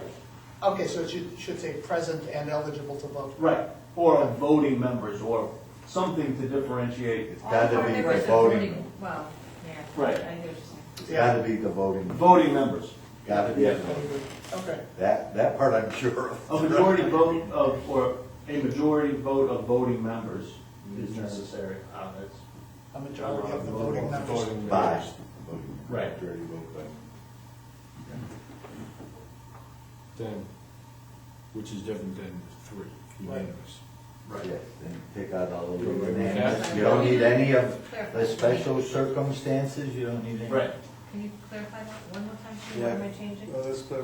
We're gonna take D out completely, You're taking out unanimous vote, you're not even gonna have that in here. not even gonna have it in there. Don't need it. Under C, the majority vote, all action shall be taken by a majority vote at any meeting at which there is a quorum of the board, a majority of the voting members, of the, A majority vote of voting members is necessary to approve any application before the board.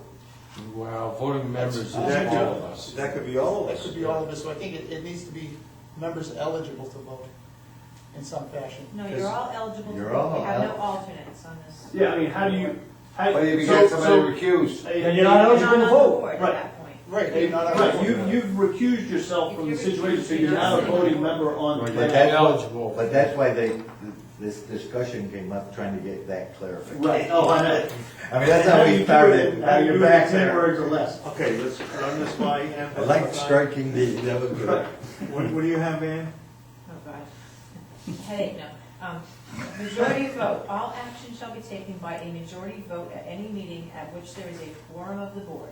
A majority vote of voting members is necessary to, do you want to keep approve, or because are we always approving? To act on any. To To act. act on any application. Mm, To act on any applications before the board. No. No, because To vote, to, yeah. We were already talking about voting, majority vote. This is about when you're voting.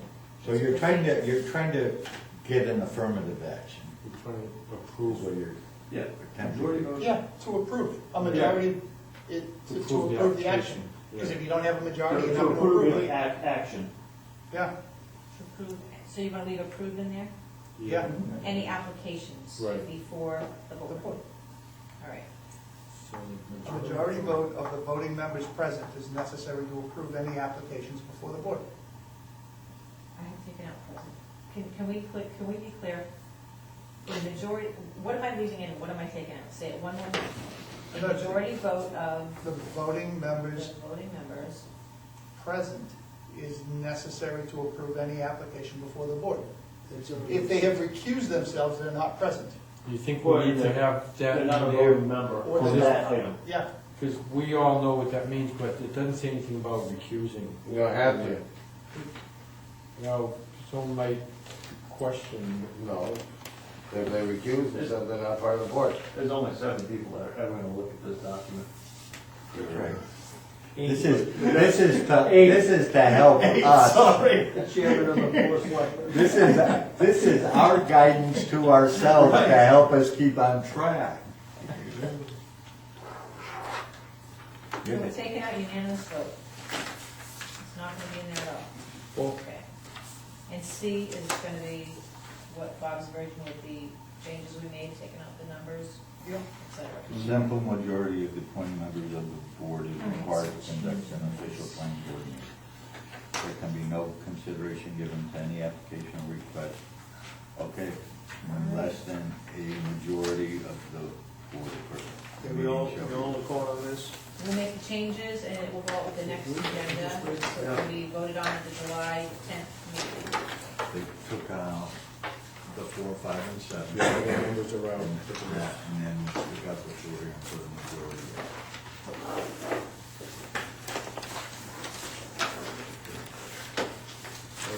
Hey, I got one sentence, sorry, if I do. Hey, so while you guys are talking about the bylaws, when are you gonna do them at the offices? At the July meeting. At the July meeting. The charter says that we can't do it. Town charter says it's gonna Town be. charter says it's in July. July. Town charter says July? Town charter says July. Because I agree with, I thought we went by these and we should have done them 2 weeks ago. Why would you vote in new officers right after town meeting when people's terms expire on June 30th? Does that make sense? No. The new year begins July 1, so therefore you Right. vote your new officers in at your first scheduled meeting in the month of July. Because terms expire on June 30th. And within the month before, And the charter does say one July. day's experience. Oh, and that's That's changed fine. in here too. We have, yeah, I believe that has been, is So one of the it's changed. changes. Yes, that was one of the things Yep. Tad had amended and you guys Yeah. agreed to that. Yes, that is correct. Yeah, our bylaws, Dan, didn't coincide with the town charter. Anything else, Dan? Understood? And last year, we ended up voting on it in September. It took us a while. Anybody else have any I comments? wasn't here, that's what it was. Do it again, I'm gonna make you secretary. Have the new board members come before the selectmen? That will be coming up very shortly. I had a discussion with the town planner on that today. That will be coming up shortly. Any other comments from the board? Question for,